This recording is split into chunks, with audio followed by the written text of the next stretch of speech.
I'm so tired of drinking, like, especially during summer. I drink so much water all the time. Right. Because it's, like, super hot. Then I just get sick of drinking water. So I have to, like, spruce it up. But I can't drink soda if I don't want to. I don't like carbonation. It's funny that you mentioned that because I suffered some really bad dehydration cramps. Not having a water bottle. You were going Oh, through no! When was this? Over the weekend. I'm so sorry. I have your water bottle. I mean, it's not your fault. I actually left it here. But I haven't been hydrating as much as I usually do. Because I guzzle that thing like for the day. Yeah. And then we'll get to that story after we do the basic Hydrate, introductions. people. Because Hydrate. no doubt it's going to be a part of this discussion. Because it is anime related, surprisingly. Yeah, welcome to the JSB Anime Cast, episode 18. Yeah? Yep. Wow, 18 episodes. Yeah. We're in 20. Mm-hmm. That's crazy. Mm-hmm. And we're here to talk about Elfen Lied. Lead. Yep. Not lied. As it's spelled. No, it's spelled lead. He lied to me! Because it is German, right? Yeah. Okay. Alright. But first, we gotta go through the usual. Yeah. What's hilarious is that I kind of already heard Rob. Because we did like a mini talk. Oh, true. Which was like fine, because we talked mostly about Lorelei and the Laser Eye. We was all over the place. There was some video games in there. Yeah. It was practically a mini episode of JSB Games. Yeah, kind of. It was like a cool collaboration episode. Right. The little crossover. What's to come? Exactly. Of what's to come. I keep, it's a running bit now. Like, I'm joking. And you can tell me if it gets annoying, okay? Oh, like, yeah, genuinely, you're fine. tell me if it frustrates you. If Rob was mob, he's like at like 68%. Because I'm now periodically being like, yeah, I can't wait to hear about this on the JSB Anime Cast. Wink, wink. And then I'm like, oh, well, June is surely flying by, huh? Oh boy, look at the time. Yeah. So, yeah, if it's genuinely annoying, you let me know. No, you're good. But otherwise, it was nice because that's a game we're both playing. On stream. Yeah, on stream, which has like been a lot of fun. What game? Lorelei and the Laser Eyes. Have you heard of Sayonara Wild Hearts? You're missing out. You're missing out on art. Cinema. On cinema. They're like, do you know Annapurna? The company Annapurna? The film company? They make indie stuff. Indie movies. Unless I happen to watch one. You probably have watched one. Maybe. I feel like people have. I feel I'll like look it up. Moonlight is Annapurna. Or that's A24. I get the two mixed up because they're. I feel like they're similar. Yeah, they're like, right? oh, we're the indie movie company. You know? Right. But they also make games, which is tight. I think A24 is also stepping into making games. I heard. Yeah. But Annapurna's been in the game sphere for a little bit now. And yeah, we talked mostly about Lorelei and the Laser Eyes because we love that game. Oh, What Remains Edith Finch. Oh, Yeah. see, they made what... And I just played that for the first time, We too. were talking about that last podcast too, so I've definitely tried my hardest to play that. That game was really I good. almost puked. That game made I me... got all the way up to. Is it okay if I like say what Yeah. happened? I mean, this game... If you haven't played this game already, or like... I mean, I managed to not get spoiled on it, but like... I mean, listen, I didn't finish, so Yeah, they're not gonna yeah, get there. sure. And I honestly didn't get that far because I feel like there was so much more. But I got to like the octopus slide that's like slithering around tentacles Okay. scene, essentially.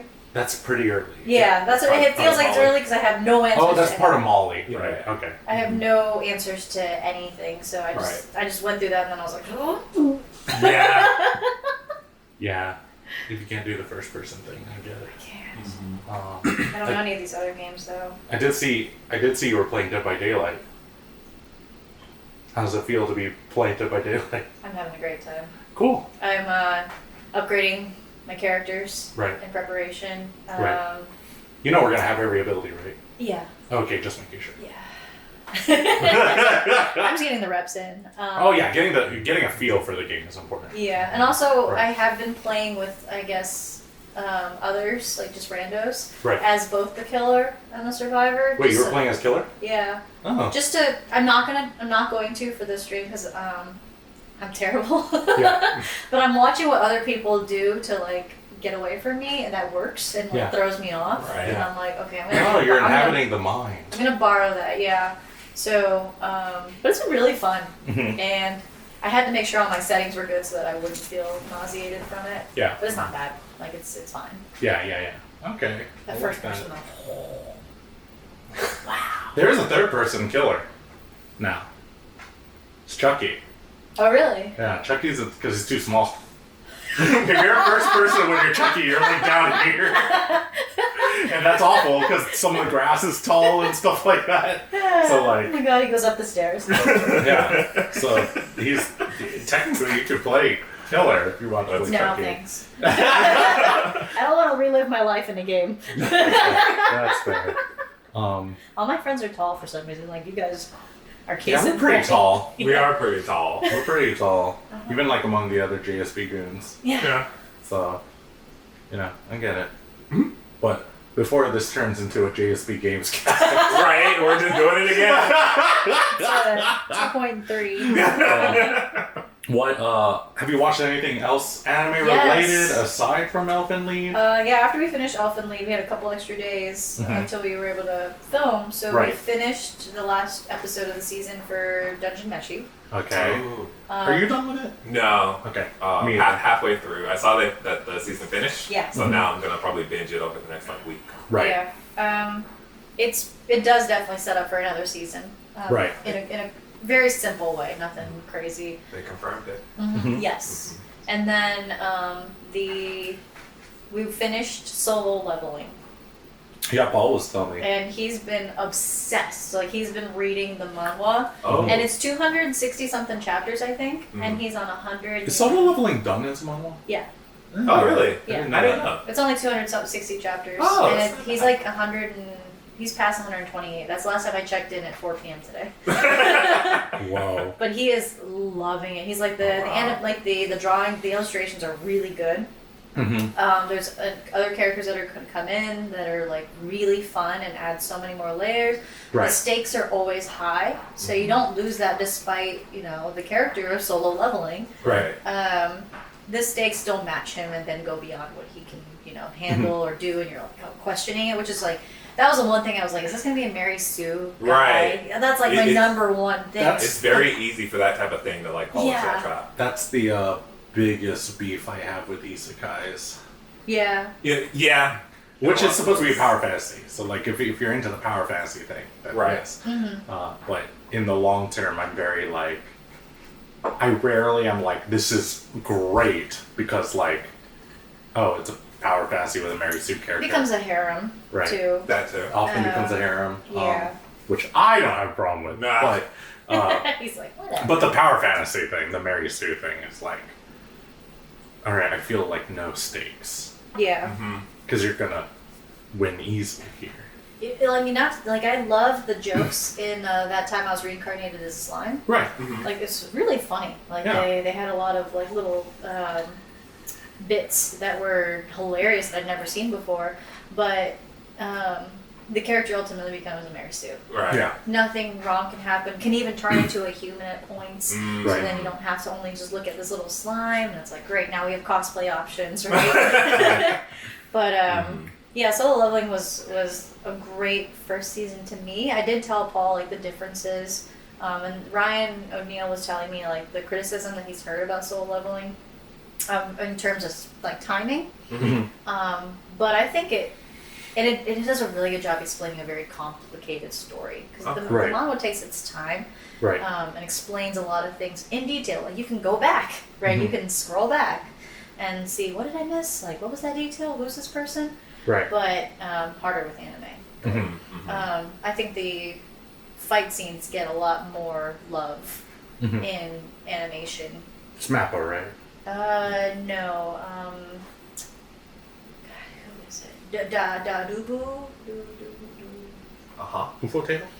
No, it's not That doesn't close. sound right. Unamusanami. The horses did it again! Yeah, that would be PA works. I know, because Akiba Maid War is when they changed the future. There was a poster for Musume there. Sure, yeah. And it's like, because they saved Akiba, Musume was created. Oh, they changed it, right? So I thought it was Puri. Sorry, another 4 letters, but they took it off. They said it became anti-men. Huh? Nani? Yeah. So let me see who it is now. Yeah, Studio Period was removed from solo leveling. They lost their animation studio midway through. I guess so. That's crazy. I'm gonna look into that later. That sounds like a Actually, story. yeah, I can't even find who it is now. Oh wow. A1 Pictures. Oh, it's okay. A1. Okay. Okay. Makes sense. Yeah. Okay. People are thinking it might be doomed because it lost its animation halfway through. I mean, it has. I haven't watched it. Hmm. I know there was an episode that is notorious for being low rated Really? during the season. Which one? Do you know the number? I don't. Oh, let me know later. I'm curious if I even noticed it because nothing comes to mind. Yeah. There was one episode that was responded very poorly for it. I'm a fangirl though, so I might have just completely been like, It doesn't matter. It's more. Yeah, more. Right? But I don't remember the name of it, and I Okay. also didn't watch it myself yet. Yeah. Yeah. I mean, eventually I'll probably watch it. Sure. My nephew brings it up a lot. He's been watching it a lot more. Yeah. Yeah.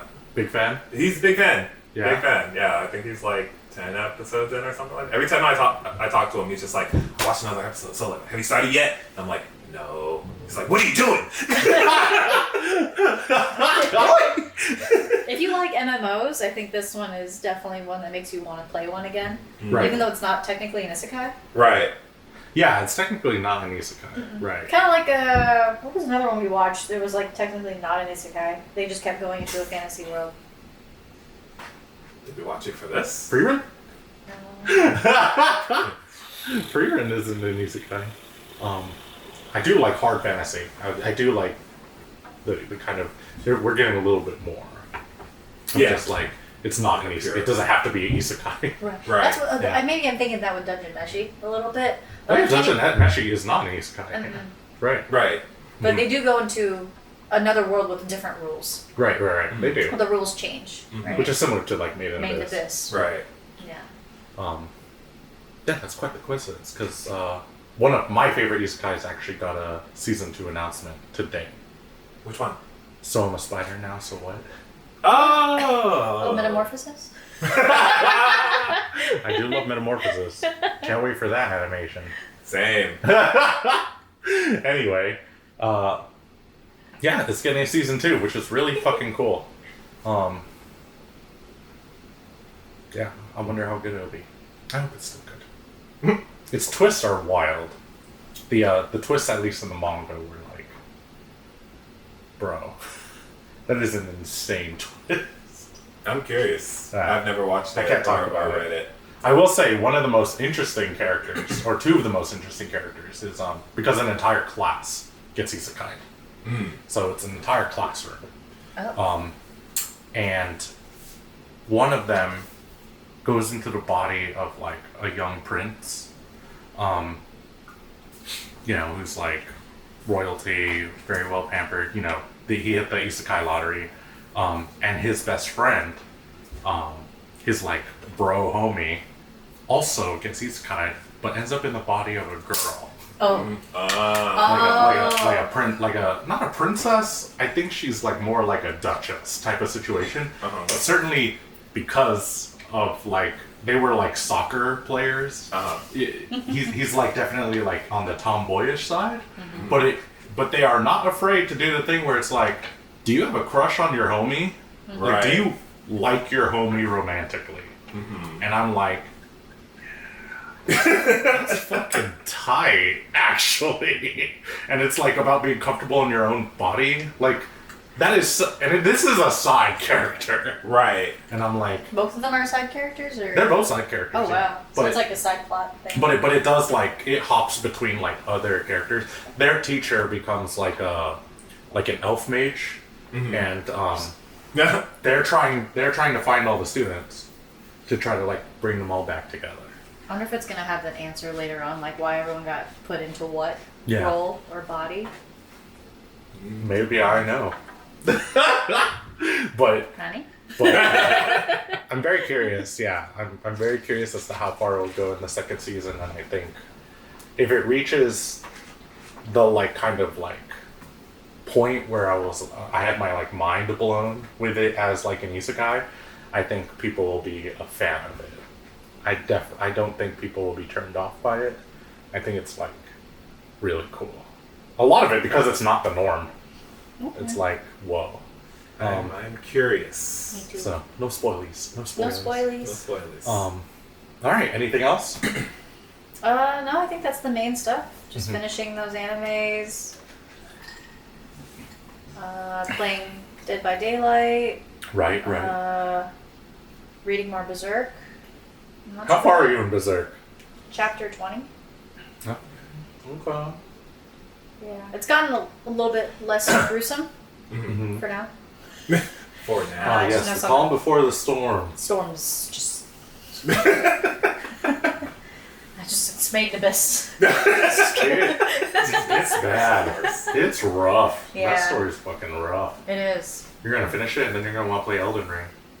Then you're gonna be in Shadow of the Erd Tree, Oh, which comes man. out in like. 2 days, 3 days, Friday. That's crazy. Damn. I want to play it. Rip. I'm gonna play it. Yeah, you are. You have to tell me about it. Oh, I will. I'm gonna look at all the bosses from Bless afar. you. Thank you. All right, what about you, Rob? I've heard it already, but I mean, Run it back. Right, run it back. Let me see if I remember what I said. Comes up with new stuff. We're like, what? whoa, you did a lot in a day. What have you done? Audience. Were is you like, working? What? That's a funny question because I haven't really been working for the past like 3 weeks. But anyway, Shout out to IT. shout out to IT issues and just getting paid to do nothing. Mm-hmm. We watched a couple of stage plays, We did. which was interesting. So we That was watched a Bocchi The Rock stage play. Oh. Yeah, that was awesome. That had to be dope. It was really good. They actually played like their instruments? Yes. Nice. Yeah, they found actual musicians to play the parts, and it's a really great adaptation of Bocchi. Like they nailed it. The lead actress is also someone that like deals with heavy anxiety and stuff too, and that just like she just like really gets in there, right? She was like Travis's This Is Me. Because he said that, right? He was like, Bocchi is him.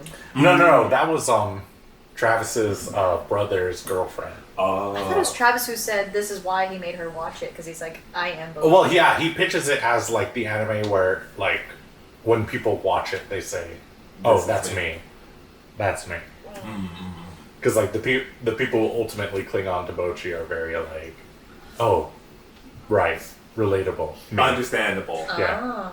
Self-insert." So Yeah. the actress for the So stage the play. actress like really deals with some of that stuff. So it's very fun watching her perform and like really bring that to life. I really like what they do with like the sets and everything. Right. So like one thing about Bocchi, like she's obviously in her head a lot, right?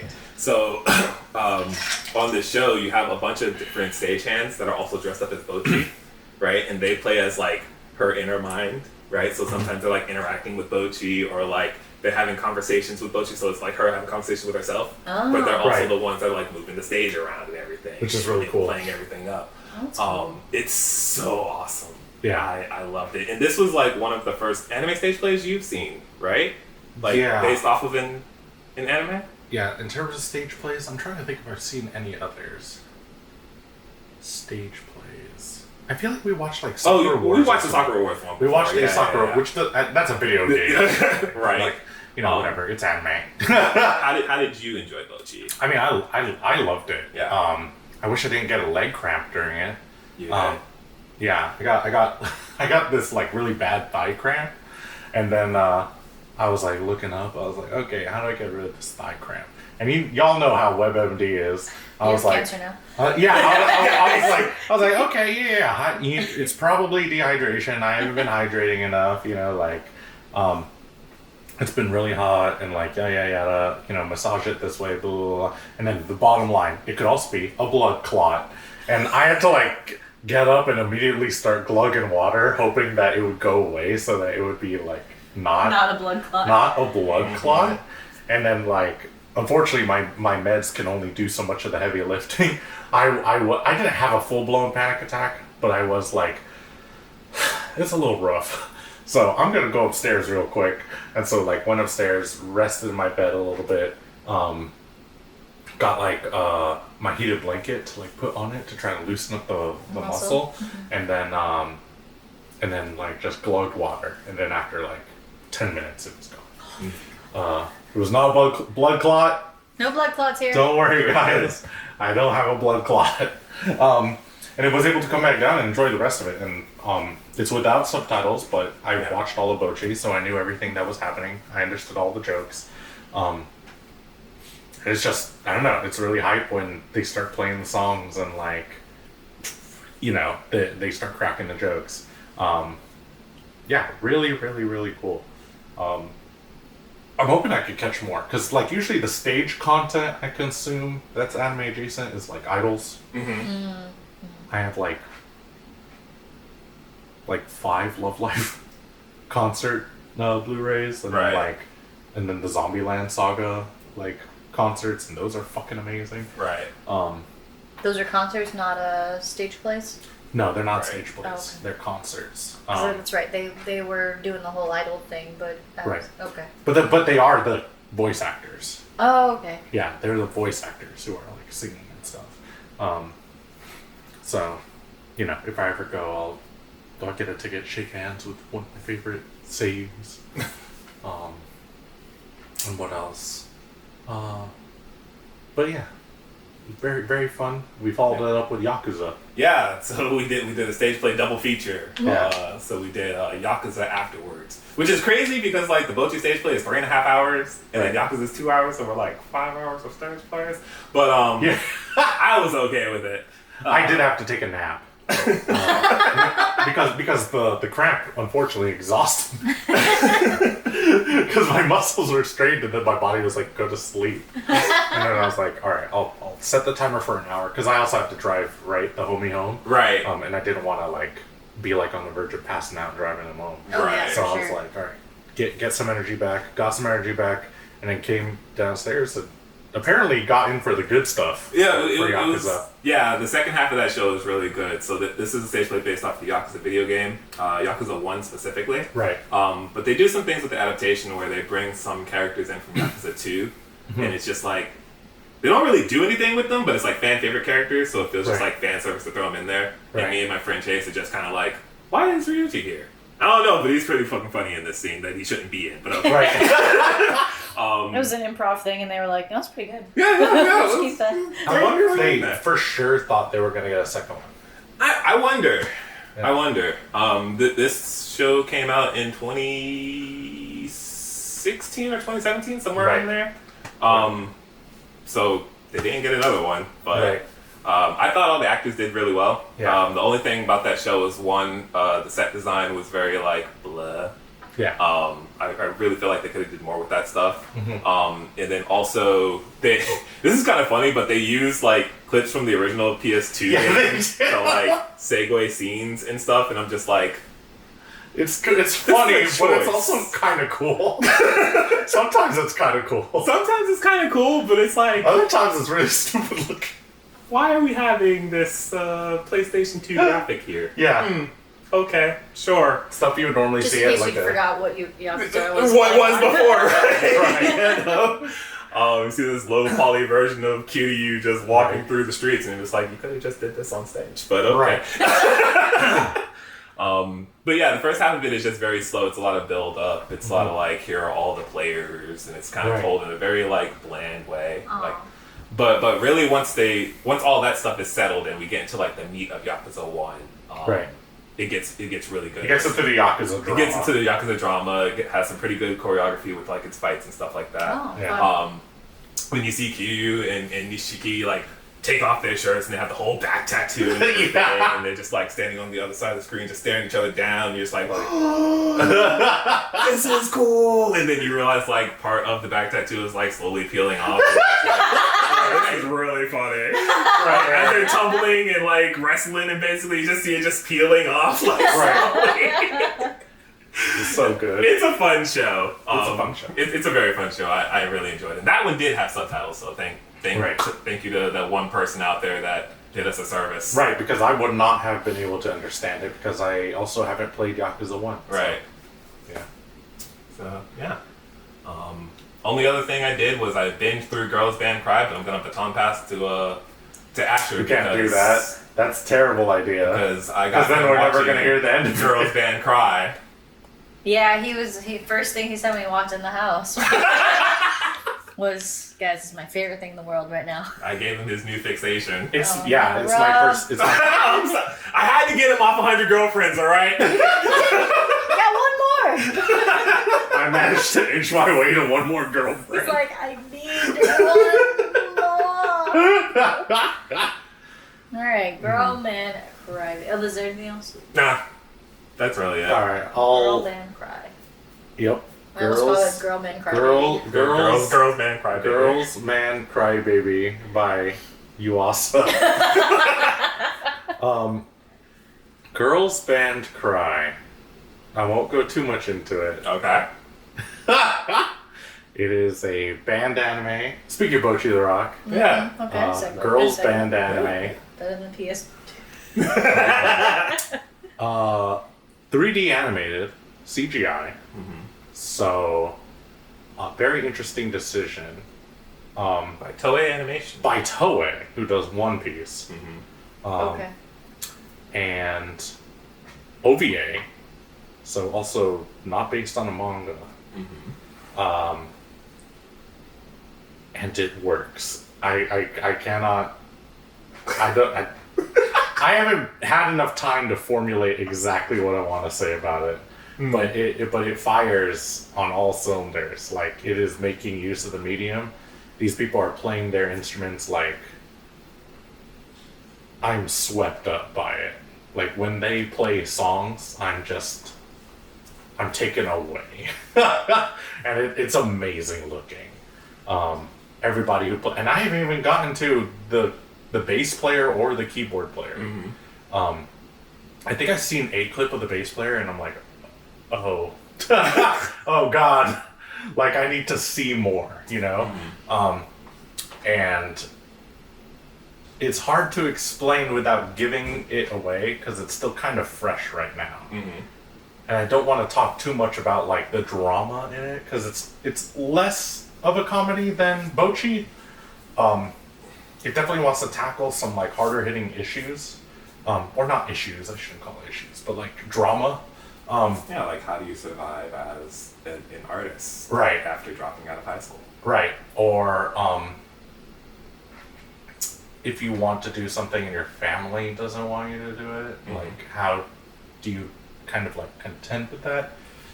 We've definitely heard these things before, We especially have. in like artist-based music, art-based stories. What I think is interesting is that like we often talk about like pouring it into your music, or like your art, but they do it with such like verve and vigor and rage sometimes that it's like I don't throw this word around too much because I feel like it's overdone, but it really is like raw emotion when they are playing or singing. they're letting it out. Like, Yeah. you feel it. Right. You feel Every the frustration, like, the anger, Yeah. like everything. Yeah, and it blows me away. Like every time a music scene, I'm just, my eyes grow wide. I like buckle up, and it happens like every episode. And we watched like what 4 or 5. Yeah. Wow. And I was like, I can't stand that this anime doesn't have a carrier or like a what is it? That no one picked it up to Distributor. live stream it. Oh, Or okay. to stream it. Oh, that's right. Where are you guys watching it from then? Some shady anime website. Oh, okay. Some shady. Some shady with really bad pop-ups all over the place. Someone who Yeah, some shader. someone who subtitled it, the Girls Band Cry's Strongest Soldier. Yeah, it's one person doing the subtitling. Dang, that's crazy. And he's doing us all a service, but also you can tell how rough it is at times. Yeah, sometimes it's like, Interesting. That's a funny decision to And put yet, that subtitle that in music there. still can hit you that hard, huh? It's Oh, insane. Oh yeah. There's been Yeah. I'm thinking of 3 songs from anime that have hit me emotionally, and the one that really got me the most was Bocchi. One song from Bocchi. Okay. Those songs go hard. Because I dropped it, right? I stopped watching it after maybe 5 episodes, and then Paul was listening to a playlist on Spotify, and a song popped up that it was not even a Bocchi playlist. It was just just Anime? Yeah. and then a song played that I was it felt like Bocchi, and I was like, this is a really emotional song. What happens for this one? He's like, I don't remember. I don't know if I got that far. So we watched the episode together, and I was like, dang. I felt it without even knowing the episode. I know what episode Right. it is. I feel as soon as I play it, It's you're a pretty, that's the one. Yeah, it's a pretty, that moment rocks. And it's hard to do that, because it's hard, especially as an adult, to get into new music.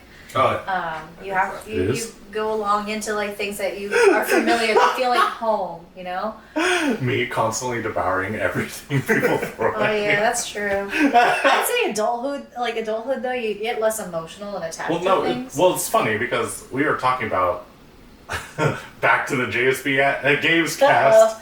We were talking about nostalgia earlier today and how I feel about nostalgia. I think nostalgia should never be the main course. I think it should ever only be seasoning. And we fall into, I think, with the nostalgia heavy generation, we fall into the nostalgia trap a lot. And you're really just consuming the same thing that has no, I won't say no value because somebody made it. I think that inherently has value, but you didn't do anything new with it. It didn't elevate this thing that I love. In fact, it's almost like you just dropped it on the floor and kept it there. It's just there. I get frustrated. I think of Star Wars. I think of Solo. Solo's a good example. The prequel about Han Solo. And I watched that movie and I'm like, this sucked. It's great. It's just, and if I get the same game over again, it's oh, this is just the same exact game. I'd be like, well, then why didn't I just... Granted, there's something to be said about games that are more accessible now, when they are just kind of remade, and now a generation of people where there's so much more that haven't been able to play before.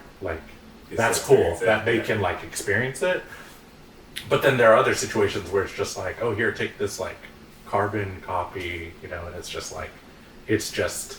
And the reason that this was brought up was because of the Metroid Prime trailer. Right. Which is a miracle that game even exists in the first place. That rocks. It rocks that the game is coming, and I love the Prime games. I think the Prime games are some of the best things Nintendo has ever done.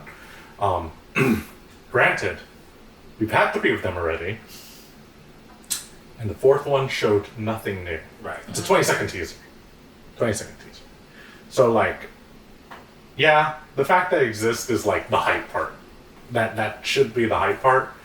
But there's also that part of me now that Asher today, now, at this age, is very don't fall for nostalgia, simple nostalgia. You and actually the series deserves better.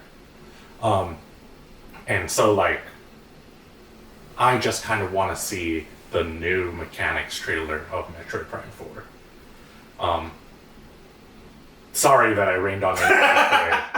If you were really hyped for Drew out there, I didn't mean it in a negative way. I just was airing out some stuff that was this is how I feel, I know some people feel some type of way about the Zelda. Do you like the direction Zelda has gone? I do. You do? I do. Right. But I also like old Zelda too. But you also like old I Zelda, right? But what you're, to go off of what you're saying, it's I'm always excited when something is pushing a medium forward. Right. Right? I'm okay when I'm given comfort food. Right? Sure. That's what it feels like. It's comfort food. It's comfort Right. food, right? Right. I'm okay with that. Right. But there is a part of me that is like you, that is also dang, I wish they Did something new. tried something.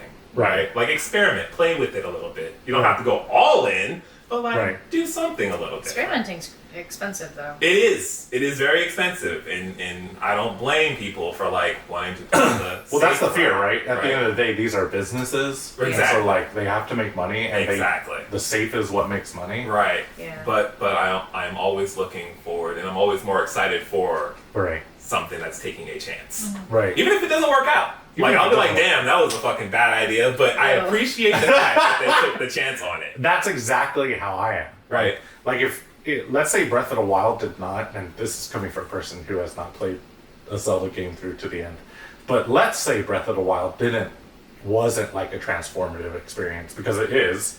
It led to Outer Wilds. It led to Elden Ring.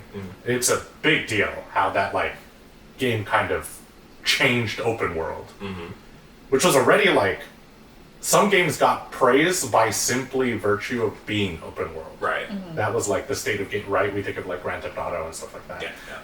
Well, it came at a time where that was really important for people to feel like they could explore outside their homes. Think about the pandemic happening. Right, that's another thing. So being able to expand your world digitally was so important at that time. So there's also a timing aspect to it too. Yeah. So like, for sure. The fact that they even tried that is like so sick. It's I don't know, and that's probably why the games that are blowing me away this year are more of the like experimental stuff, like Lorelei and the Laser Eyes, or Balatro. Talk about things that didn't need to be fixed. Balatro is poker. Poker has existed since like it feels like the beginning of time, and Balatro was like, well, what if you played poker this way? What if we made it a roguelike? And I was like, I didn't know I needed it. I didn't freaking know. It was my game of the year until Lorelei. Yeah. And I'm not even done with Lorelei yet. So I don't know. That's how I feel about that whole thing. I don't remember how we got on this conversation. We were talking about music. We were talking about music. And then we went to a nostalgia rant. And then we went into trying something new, and then talked about some experiments. Yeah. My current favorite album of the year is Slapped, hit. My favorite current album of the year is, do you know Charlie XCX is? Have you heard the song Fancy by Iggy Azalea? I'm so fancy. Right. She's the one that sings the chorus. Charlie XCX had a new album this year called Brat. And she is a part of a genre that kind of, you know, like rock exists and then punk came at some point. Yeah. Okay. Charlie XCX is part of, and some people, this would rile up people for sure, but the genre of the genre of hyperpop is like the punk music of pop. What? Because it is like wildly experimental. It's very dirty, messy, but like, is it afraid to like toss it around? I mean, arguably. You just described punk. But arguably, you know, punk had I guess like a revolutionary like type of background to it. I wouldn't say that hyperpop goes that far. It's not like starting a revolution or like fighting the man or something like that. But it is fighting music convention, and like, so in a weird way, hyperpop, in the state that it is now and what Charlie XCX is doing, to me is like what I want nostalgia to be. It's seasoning, but it's important to like take these swings, and in this regard it works. Right. To me. So yeah, anyway, long tangent about my opinion on music that I'm sure everybody wanted to hear. Go watch Girls Band Cry. If you can find it. Type in Girls Band Cry English sub and click the first link. So would you say you haven't enable pop-up blockers? Not the pop-up. You haven't listened to like a new genre of music in a long time, would you say?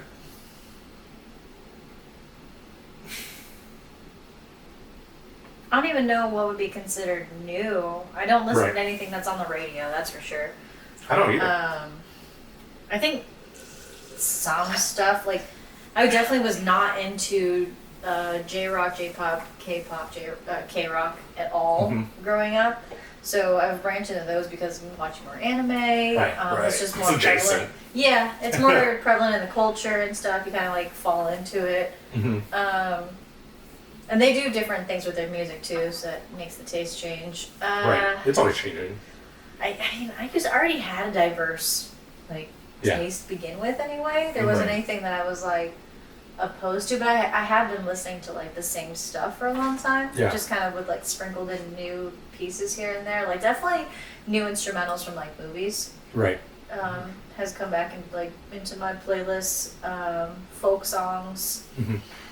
But I don't even know what would be considered new genre, though. I'm curious about your hyper pop that you described. You're right. And I'm curious if I listen to it and go, oh, this sounds like something that stopped, 40 years ago, because the 80s is now 40 years ago. Right. It definitely has a lot of like 80s. It definitely has a lot of 80s influence Okay, too. Yeah. because I know Paramore did that, where they Right. tried to break into that pop of 80s, and then I liked that album. I didn't listen to the whole thing, I but love wasn't. Rose Colored Boy. That song rules. And then MGK did his whole Blink 182 / pop punk Right. thing. And I like that version of MGK better. I do too, actually. I fall into his rap playlist because it just keeps playing Right. after all that's gone. And then I'm like, Ooh. but yeah, like, I don't know. I don't even know what considered new. I guess Bump of Chicken felt new. There you go. I don't even know what genre So that'd funny. be considered. Or It's so funny that it feels It's a new. chicken genre. Because we call it nostalgic. it's better than Or Bump, like, I guess. This is the Bump genre. Right. God. I'm like, I don't even know what that categorizes. I was actually questioning too anime openers. I'm like, what genre is this? Like, there's an opener for Code Geass, and then I was like, Oh. it's city pop. That song rocks. It does. But I could not place it. It was like, it's got brass, it's got like... Speaking of nostalgia, Elfen Lied's OP. That's a modern hymnal. Yeah. That was not old. Yeah. That was made in post 2010. Yep. Yeah. Gregorian chant. Yeah. And I actually have an old classmate from high school who that's what he got his degree in, and he does opera Yeah. Oh, that's professionally. Yeah, it's cool. Yeah. Oh, yeah. His talking voice is super normal, and then he like sings, and it's like, ooh. Yeah. So I don't know. All that stuff music is cool. Girls Band Cry hit me hard in the music fields. So Cool. God, what else? We already talked about the Bocchi stage play. We watched Haikyuu again. The movie? Yeah, Oh yeah, we did do that. yeah, we did watch it again. Who was your new victims for this run? We got Sky, my sister's girlfriend Jerome, and then Connor and my friend Connor. Has Ashley seen it? Yeah, Oh, okay. she wanted to watch it again. Oh. And so she came and yup, still so good. Really, really freaking good. Big fan. Love it. I finished. Did I mention it? No, yeah, I didn't mention this last time. I finished the Like a Dragon video game. The Yakuza game, and like, that was amazing. I cried. It was awesome. You did mention crying. I remember this. Yeah, I was like pretty blown away, and I was just like, man, Ichiban really is just, what's her name from Akiba Maid War? Oh my god.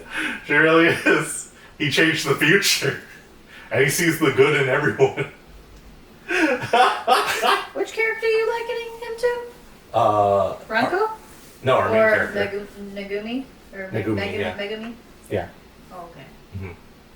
No, he's not Ranko. Who's more That's what like, I pictured for Who's something more like like Yakuza. Ranko in the Yakuza game? Oh, that's more like a Kiryu vibe, isn't it? Yeah, that's more of like a Kiryu vibe. Yeah. But yeah, play that game. And then we also already mentioned Lorelei and the Laser Eyes. And we mentioned that I read more 100 Girlfriends, so I think that's everything. Boom. Did I consume anything else? I'm trying to think. I guess this is anime adjacent. I started playing Kingdom Hearts for the first time. We gotta ask you to play Kingdom Hearts finally. I told them if they bought me, I'd play it. We all banded together. They recently released the entire collection of 52 games. Yeah. It's not actually 52 games. It's like 13 of them. something Yeah, ridiculous. but that's a lot of fucking I was believing you for that. This is a lot of them. But we got him the entire collection. So now this, I was gonna cuss him out. Not this guy has to play all the Kingdom Hearts games on stream. Yeah. Oh, snap. And I am. What day are you streaming that? I stream it every Monday, but I'll also have some impromptu whenever I feel like it. Because if I'm doing that every Monday only, I'm probably not finishing it for another couple of years. There's 13 games. Yeah. And some of those games are like, how long? Like 60 hours. Yeah, or 50. Yeah. Yeah. So, I have to fit in some time elsewhere. See, he's trying to pull you away from that 100 girlfriends. Yes. You see, get him on Kingdom Hearts, get him on Girls Can't Cry. Like Right. we're going to Stage plays. get stage plays. Stage plays. We're getting him off this 100 girlfriends bandwagon. It's been unhealthy, Asher. This is an intervention. What's it called when they when you go to a place to get your addiction taken care of? Intervention rehab? Yeah. Rehab, yeah, I'm in rehab. Yeah. Kingdom Hearts is rehab, apparently. That's just another I was drug. like, it's another price. Right. Just move from one drug to another. Yeah. Yeah. Hey, whatever it takes, I Very guess. You know. We'll deal with the after effects after. A drug with a hilarious discourse around it just seems so full of vitriol, that fan base. Yeah, Kingdom Hearts fans hate Kingdom Hearts. It's great. Right. It's like Silent Hill. Star Wars. Yeah. Star Wars. I can't believe I'm getting roped into big this. franchise. Why would I do this? Yeah, you put a price. There's always a price. What kind of sick It's like freak- John Wick. It's not What's even, the price for I'm not your even car? getting really any clout from it. I don't think so. You're getting clout from us. Yeah, and I love the homies. But do they love me is the question after doing this. They swear it. Some of my friends swear they're good. Now I have some Kingdom Hearts 3 defenders. You're one, aren't you? I am. I like that game. Yeah, you like that game. Brandon likes that game. Elias couldn't make it past 0.3% of that game, and Elias was like, it was unplayable on launch. That was. He hit Elias's start game. and said, "I'm done." It's unplayable. But apparently, like, it fixed some of the stuff with that patch. So I'll be playing that game in its optimal form. So I won't have to deal with that damage done stuff. Hell yeah. I won't be scathed by its initial release. So yeah, that's fun.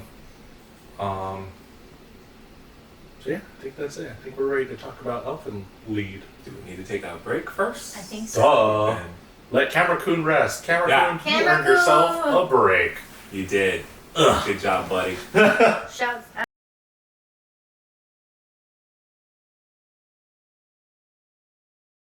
That's really good. I like that. That's something I like. All right. Here we go. Here we go. Here we go. Finally. In the year of our Lord, 2024, talking about Elfen Lied. Wow. Didn't put that on the bingo card for this year. How'd we get here? I don't know. Let's go back. Let's go. Me driving from Orlando. What if we did an anime podcast? Skips ahead a little bit. I'm drunk at a party. Jenny, would you want to be in the anime podcast? And then here we go. And then cutscene of me watching Elfen Lied. And then us here now. That's how we got here. I like how asking you wasn't even like one of the cutscenes. No, not at all. No, I did. I was in the car. You was in the car. I wasn't mentioned. You was just in a car. In this flashback, that was with Rob. Rob is not there. I asked that question to Rob. It wasn't to myself. I wasn't in the air thinking, what if I made an anime podcast? It was And like you happened to hear a voice. it was with Rob first. It was with Rob first. But yeah, it's interesting because as I've mentioned before, my first time hearing about this anime, which is wild, but also probably a byproduct of me moving around overseas. Right. During this time period. Actually, no. This is when 2000. Let's double check real Was it quick. like 13? No, 4. Oh, 2004. Okay, 2004. Okay, then yes, I was overseas. No way I probably get a hold of this. Mm-hmm. It was banned in a few countries too. Yeah, so I wouldn't be surprised. But it seems to be a part of a lot of the anime community's history. Definitely, as we as young ones were part of that generation who were getting into anime, and we're definitely too young for it. For sure. That's Facts. like what it feels like. Mm-hmm. It is one of those where I feel like it can be a lot of people's first time seeing like anime being like gory and Right. stuff like that. And just True. like you think about the first 30 seconds of Elfen Lied and you're just like, Right. what is this? Which It's for too me, late to turn it off at that. Oh, absolutely. No. which for me was Akira. Akira was my Akira, anime yeah, that did that's that. another one. That is another one. It was Akira. Then it was Ninja Scroll. Ninja Scroll is another one. Yeah, Ninja Scroll's another one. Mhm. But yeah, I surprisingly had never heard of Elfen Lied. And I know certainly, like, as I was like diving a little bit on the internet, there are a lot of opinions about Elfen Lied. Mm. Whether or not it's a like progressive or a is digressive the word? Like a Where it goes backwards. regressive. Like a regressive work. Mhm. It's a whole It's the whole thing. It's a whole fucking thing. Huh. And it's really interesting, which is why I have to know. It begs the question. Every episode begs the question, though. Why did you pick this anime? It's one of those that I watched. I did not watch it when it first came out. I watched it 10 years later, so I was old enough to consume something like this. Right. I was in college. It was a recommendation of a friend, and a buddy and I watched it together. And we both, at the end of it, we gave it every episode. We watched the whole thing. At the end of it, we looked at each other and go, we are never taking another recommendation from this guy. Damn. Poor guy. We love you, TJ. But so we watched Elfen Lied because of him. And it is so, the polarizing opinions are so strong on both Right. ends. Right. I was like, I had to miss something. Mm-hmm.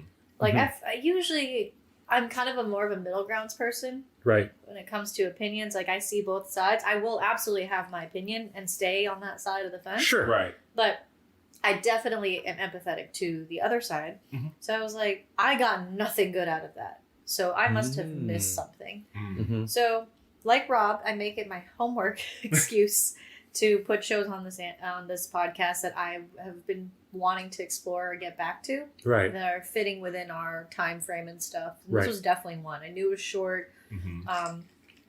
And Yeah, nice 13 episoder. yeah, which you know, some of my favorites are exactly like that. So, to your note about maybe why you also never heard of it, they had a lot of bangers come out that year. Oh, what year? So came out that 2004, Paranoia Agent, Ooh.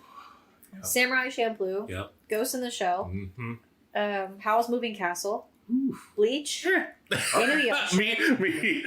Brandon comes out of the door and just punches me in the face. He loves Miyazaki. Mm. Yeah, I can see that. Yeah. I think. Oh no, Devilman, not Devilman Crybaby, just Devilman. The original Devilman. Okay.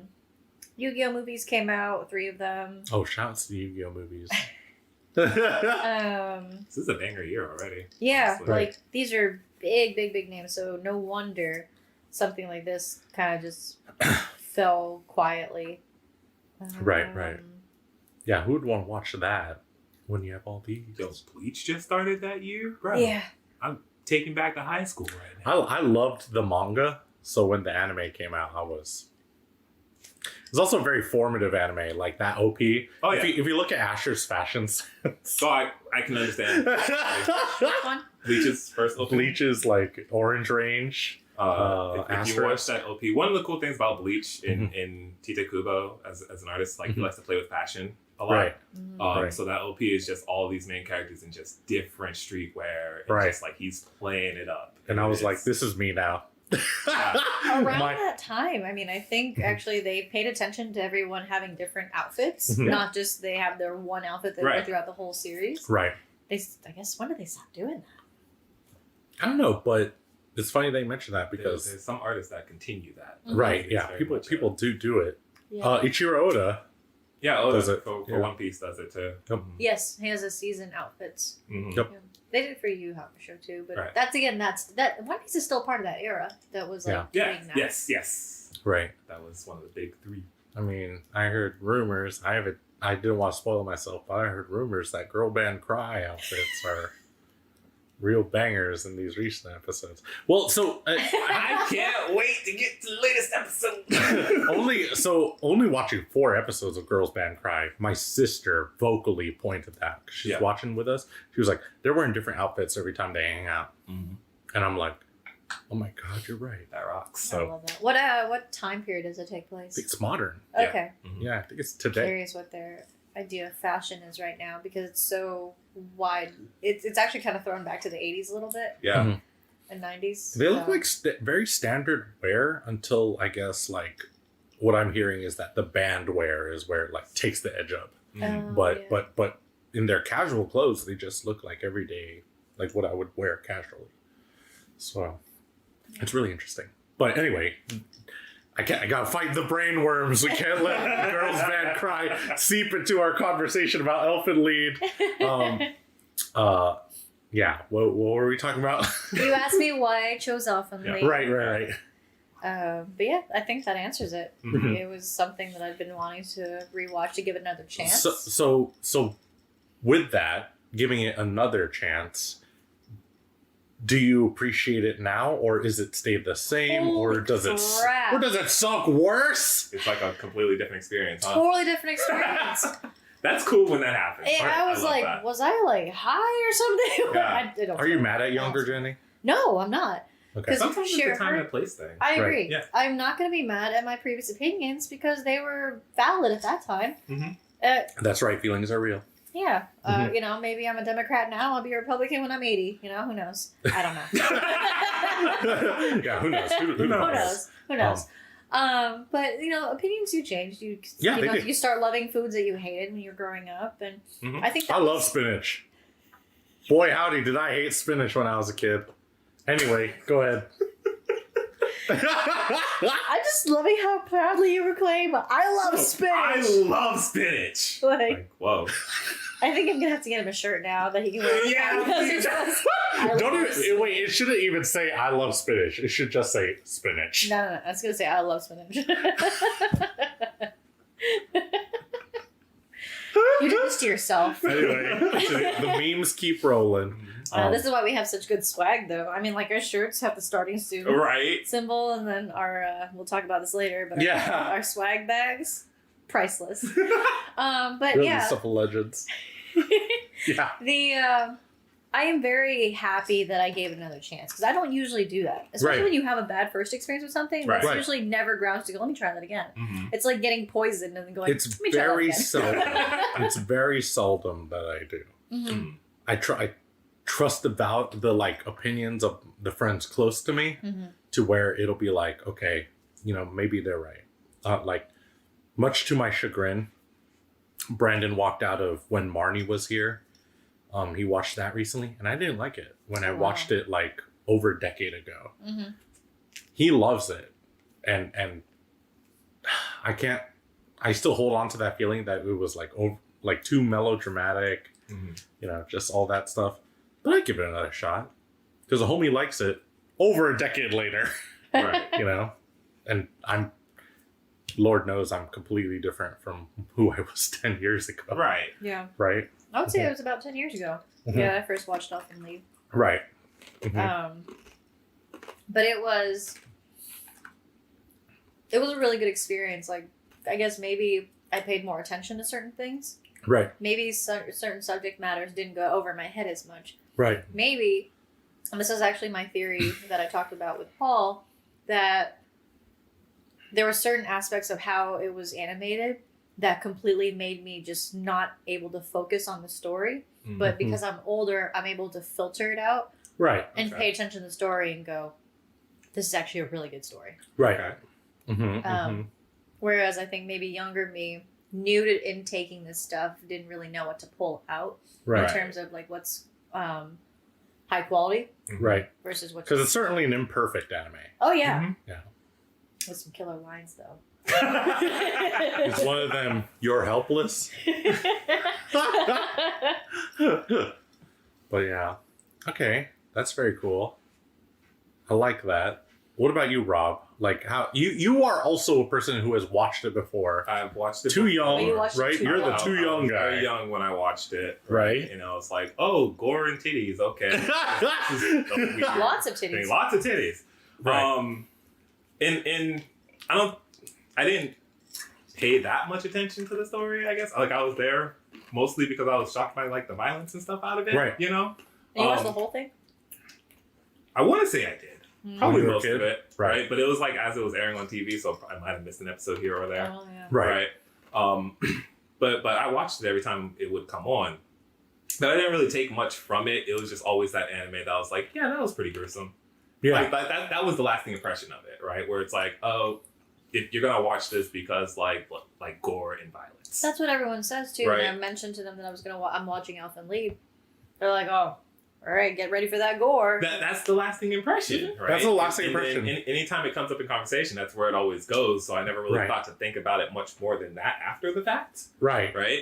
So I was like, oh, that's all that anime was after a while. Yeah. I remember I was playing F1 on stream with Zach, Mhm. and I mentioned that I was going to watch it, and I asked him if he watched it, and he's like, oh, you'll know what you're getting into in the first 30 seconds, 5 minutes. And I Yeah. was like, really?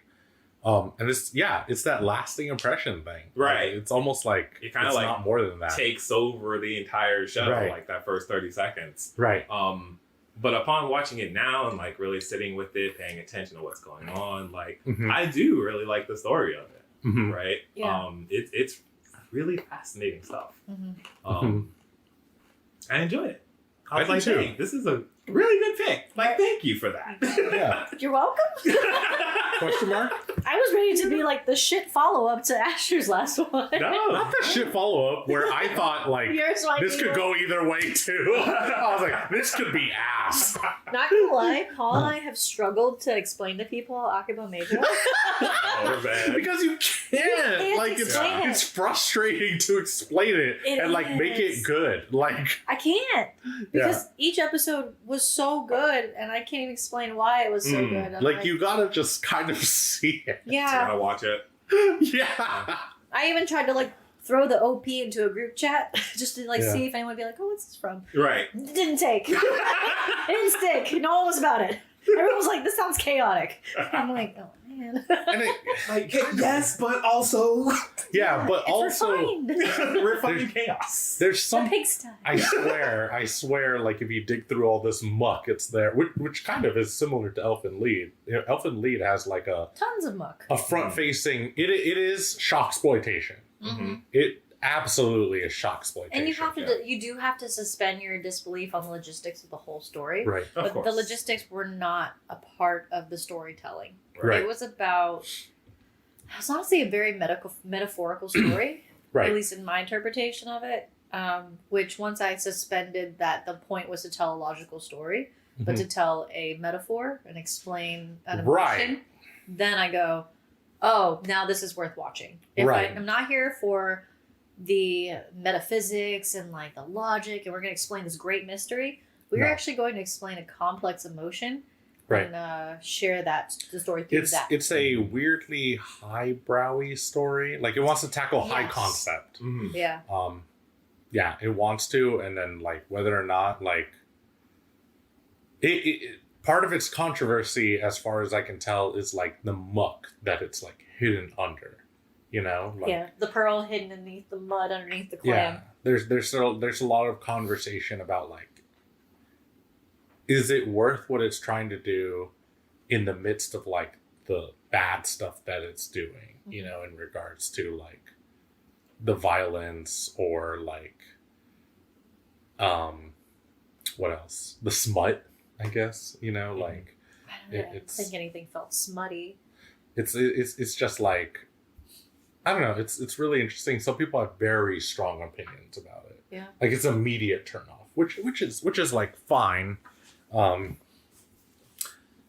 Yeah, I would don't know. raise if they didn't like as a counter to that, if they didn't do it that way, if they didn't highlight the gore, if they didn't highlight the nakedness, would people have kept watching? Right. It is there to lure people in. It is. And Keep them there. if we're talking about a story that is fed, is told through emotion, those are very emotional things. Right. Nakedness, vulnerability, but then power through vulnerability. You know, they're cowering in front of you when you're naked in front of them. Right. And unarmed, allegedly. How much shocksploitation media have you consumed? Would you say you Probably quite a bit because I watch a lot of horror movies, live action horror movies. Right.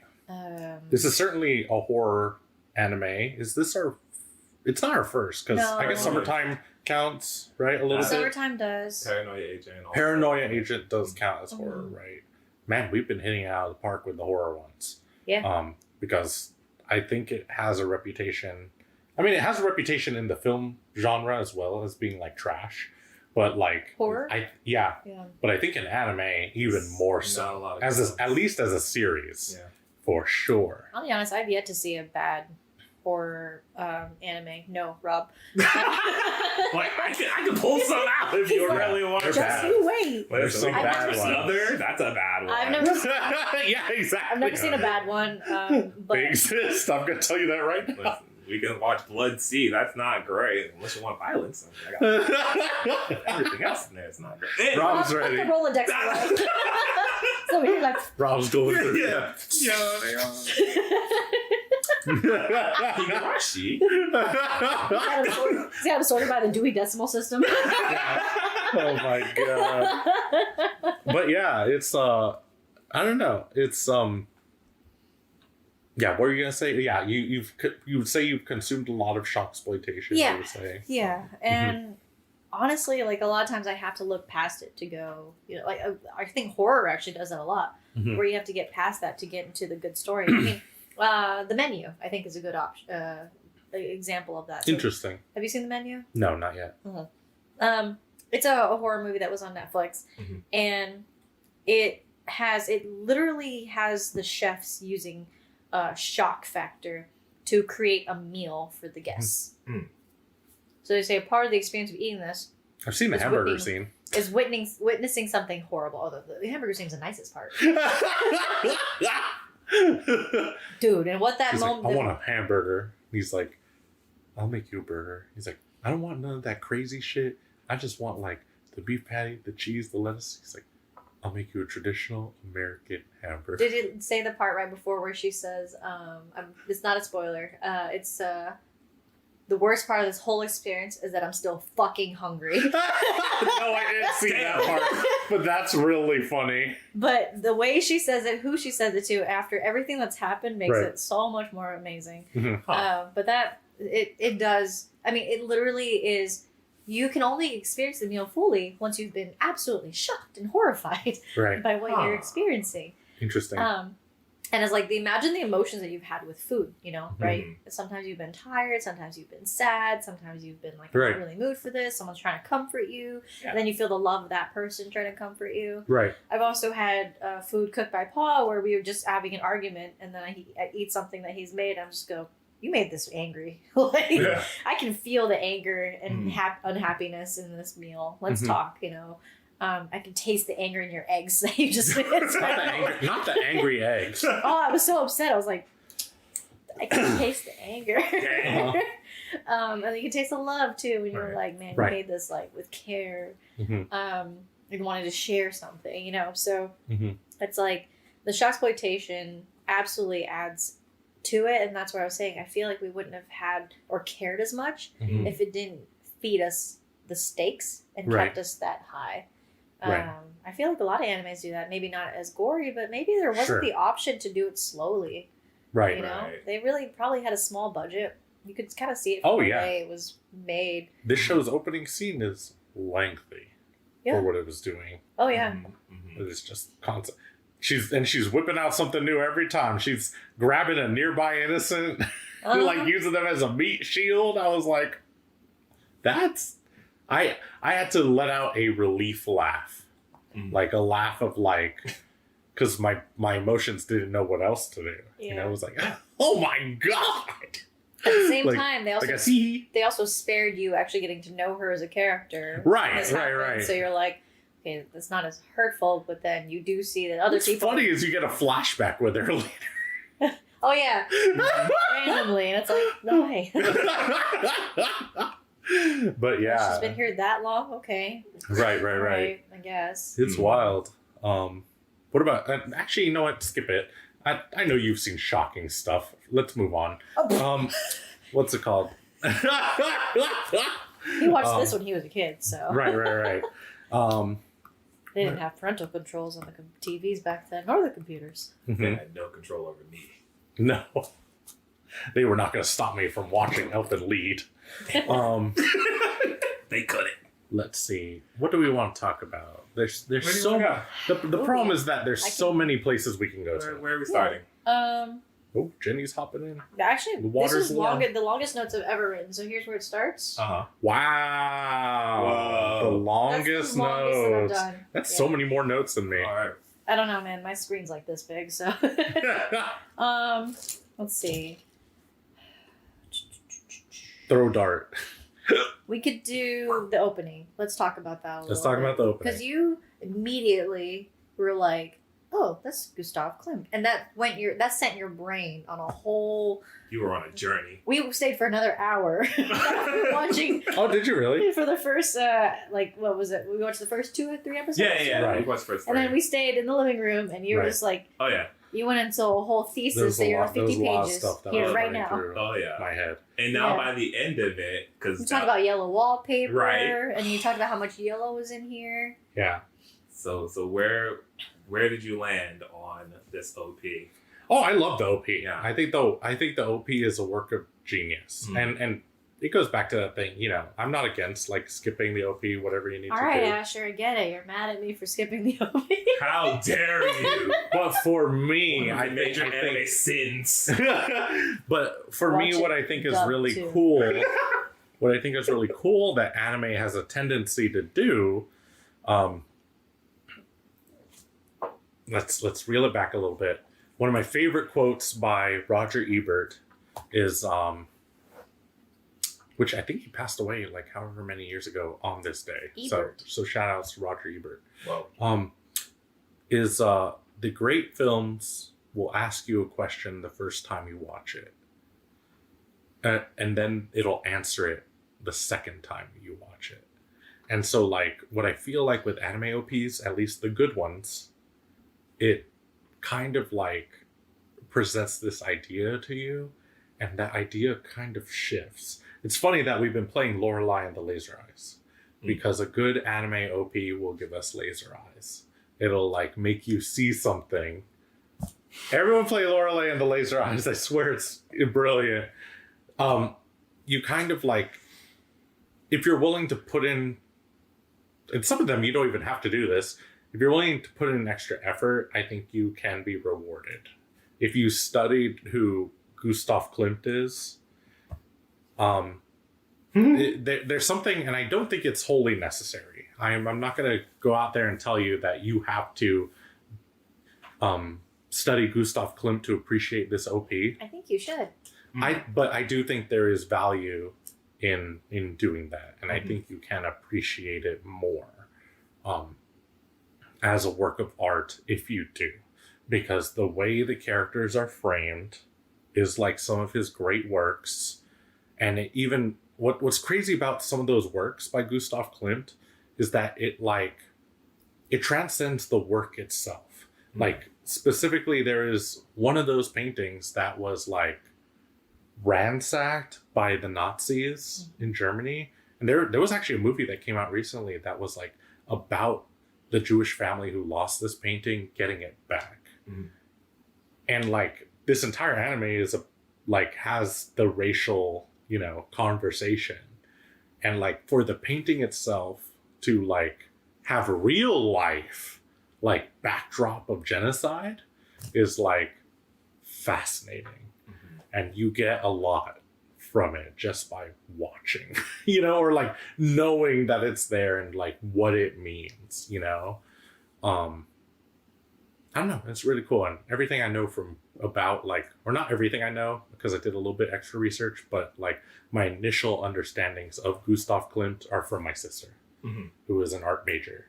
Like I remember playing the OP. She was like, "Oh, this is Gustav Klimt." I'm like, "Who?" That was us. Yeah, and so it's like, it's really cool. It's I don't know. That's why I try not to push his glasses up, nose up. I don't skip anime OPs. All right, I get it. No. But And Jenny, you did research on that too? I did Yeah. on Gustav Klimt specifically. Tell me about your journey with Gustav Klimt. So you had a lot of theories. I would like to start there. I feel like I'm interviewing you this time. Oh, yeah. How the turns have tabled. How was your childhood? Wow, we're really getting into the weeds. So my research started with you calling that out, and I said that's a very choice thing because it sets the tone, and it's going to probably have something to do with the theme of what story they're trying to tell. Yes, and I wasn't sure even to start. You were questioning about it's like, why the female body was a big part of it, which he's famous for. Right.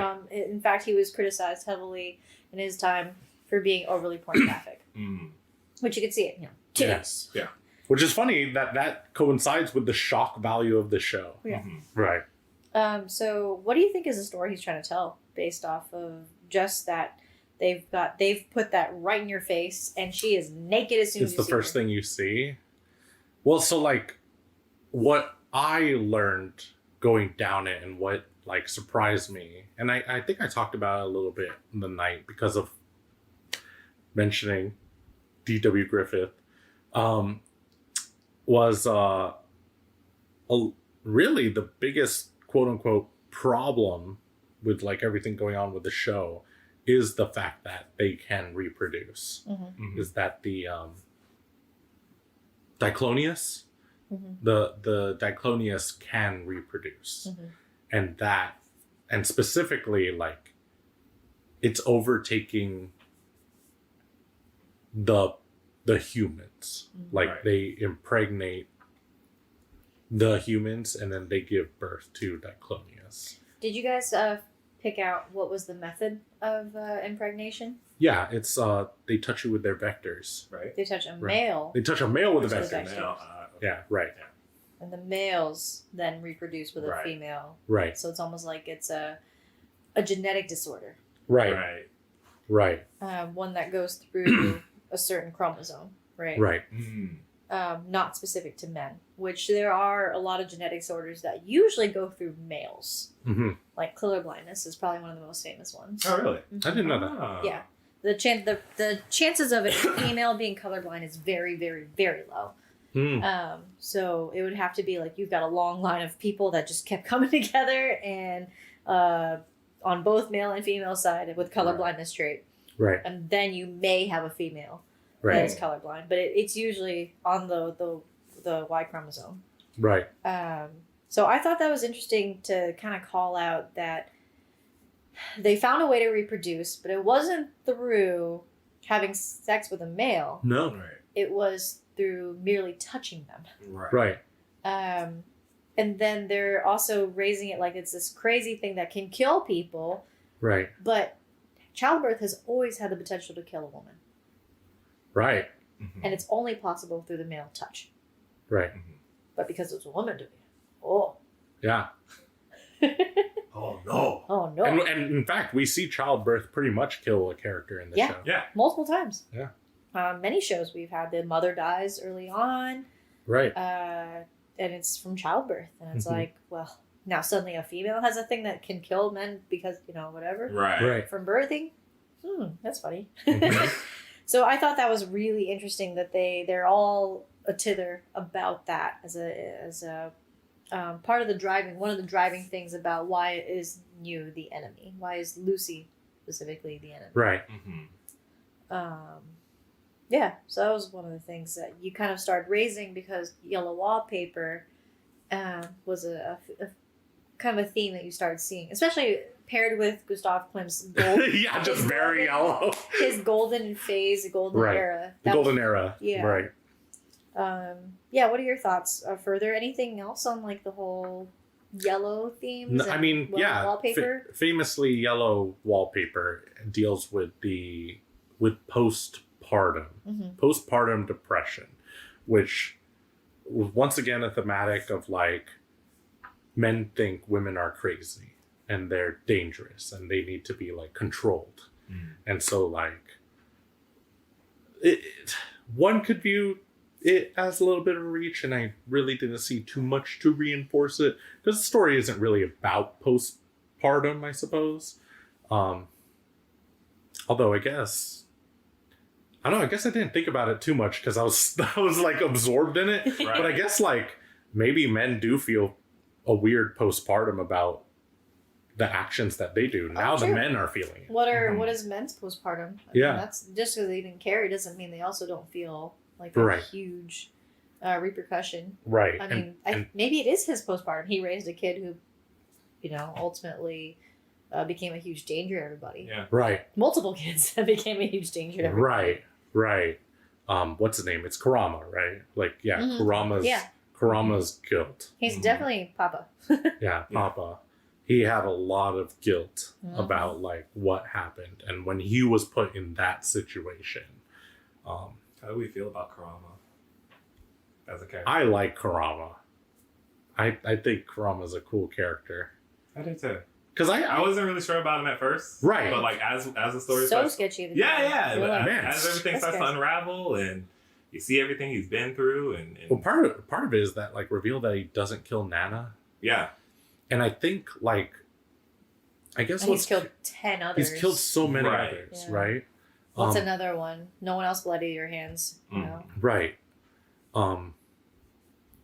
And he kept one alive that ended up being the most dangerous, right? Or his own is Yeah, the most his own. dangerous. his own.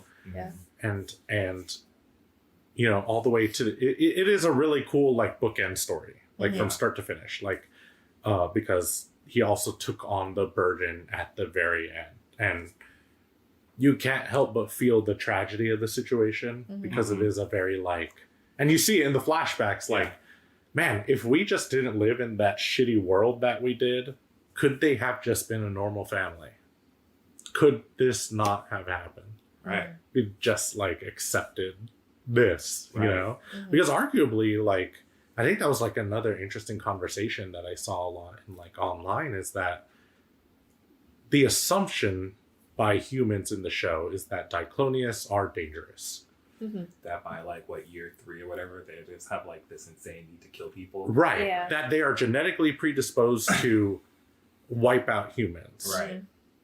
But every Diclonius we see suffered some sort of Trauma. insane trauma that would Right. absolutely make you hate humans. Absolutely. Yeah. So it's like 100%. it is the concept of classic sci-fi concept and horror concept, one of my favorite concepts that I've talked about countless times on this podcast, nature versus nurture. Yeah. It is a concept of nature versus nurture. People believe that it is in Diclonius' nature to kill, but one could make the argument, and I think it's a very easy argument to win, that their environment that they're nurtured in made them killers. Right. Hmm. Yeah. So I thought there was a huge theme here of foster children and trauma. Hmm. They literally almost start an orphanage. Hmm. Some say harem. It's funny that you say that because why Elfen Lied, the second question I have on it is it a harem? Yeah, because suddenly he's like, got 5 freaking females living Right. with him. Right. It's like, is this a harem? I was like, I couldn't really fit this in right away. So if I find an opportunity to fit it in, I will. So it's wild to me that you just Both Paul and I just went. I think maybe we have the radars going. It wasn't even me. It was Jenny that turned this into a harem discussion. Not the harem You radar. couldn't. There's no way you couldn't be. I mean, it starts with the whole. There's jealousy, and there's Yeah. you like me more, and A lot of people do not, from what I was reading online, do not like the character of Yuka? Yuka. yeah, Yeah, his Yuka. cousin. Yeah. Yeah. How do you feel? How do you two feel about Yuka? Let's start with Rob.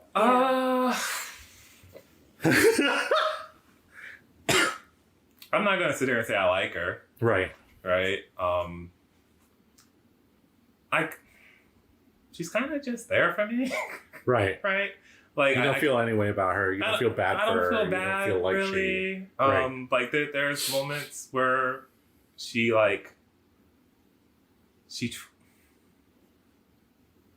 I feel like she tries to do stuff, but it's like she doesn't do anything. Right. I don't think she like pushes the story forward anywhere. Right? She's whatever. Mm-hmm. Yeah. I don't really care for Yuka. She's just there kind of just as like the jealousy character. Right. Like we have to play up a romance option. She kind of Right. just feels like a drag and drop romance option. Not the dragon drop. Yeah. Yeah. Boop. We need some sort of relationship conflict. Click. Right. Boop. Done. Because our main character is not supposed to get with new or whatever. And So then the we need editor someone else. threw in, let's make him her cousin. Of course. Isn't that normal in Japan though? I don't know. To like date your I actually don't know. cousins? Oh, me neither. So, I think that's just a silly anime trope. But yeah, it's an Oh, anime okay. trope. It's certainly an anime trope. I feel like her existence was most important in the beginning, Mhm. where you raise a lot of questions of where she keeps asking him, like, "Don't you remember?"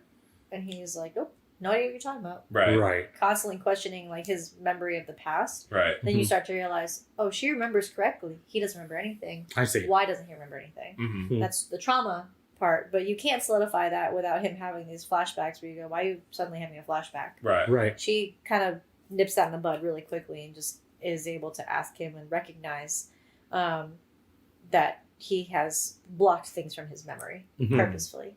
Yeah. Okay. The other thing that I will say, thanks for asking how I felt about you. I'm teasing. Wait, I thought that was how you felt about Yuka. The other thing is that I'm curious if her translations or her dubbing essentially were off Mhm. in any way that could have changed how we perceived her. Right. Because this is where we could go into what maybe went wrong In with- the localization. yeah, Right. with the localization and the storytelling, I guess, in the dialogue hmm of Elfen Lied. Did you end up watching in Japanese after? I did. Okay. I did. I don't think there's anything drastically different. Okay. I have heard some people say it's actually better dubbed, Okay. but it seems like a mixed bag. Yeah. That would probably be a very small It's Yeah. weird improvement. because I definitely think it is a outdated translation. Yeah. You know, like there are problems with it Right. that I had to kind of like. I was very quick to swallow and be like, okay, that's just what we're in for. That's what we're able to do now that we're older, I think. Right. Mm-hmm, mm-hmm. But it's not pretty. It's just what I'll say. The dialogue is something else. Yeah.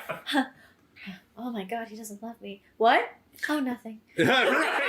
Yeah. Like, right. you took a shot for every time they said, a female says, oh, nothing. It's Right. nothing. It's like, God, Yeah. he said something profound. That's, Say it out loud. Say it with your chest. Yeah. and I won't say the Japanese dubbing is any different. It's, Yeah. It is the same thing, Yeah. performed probably a little better. Right. But it's the same thing. I actually like the performances in English for Kurama. I do. Yeah.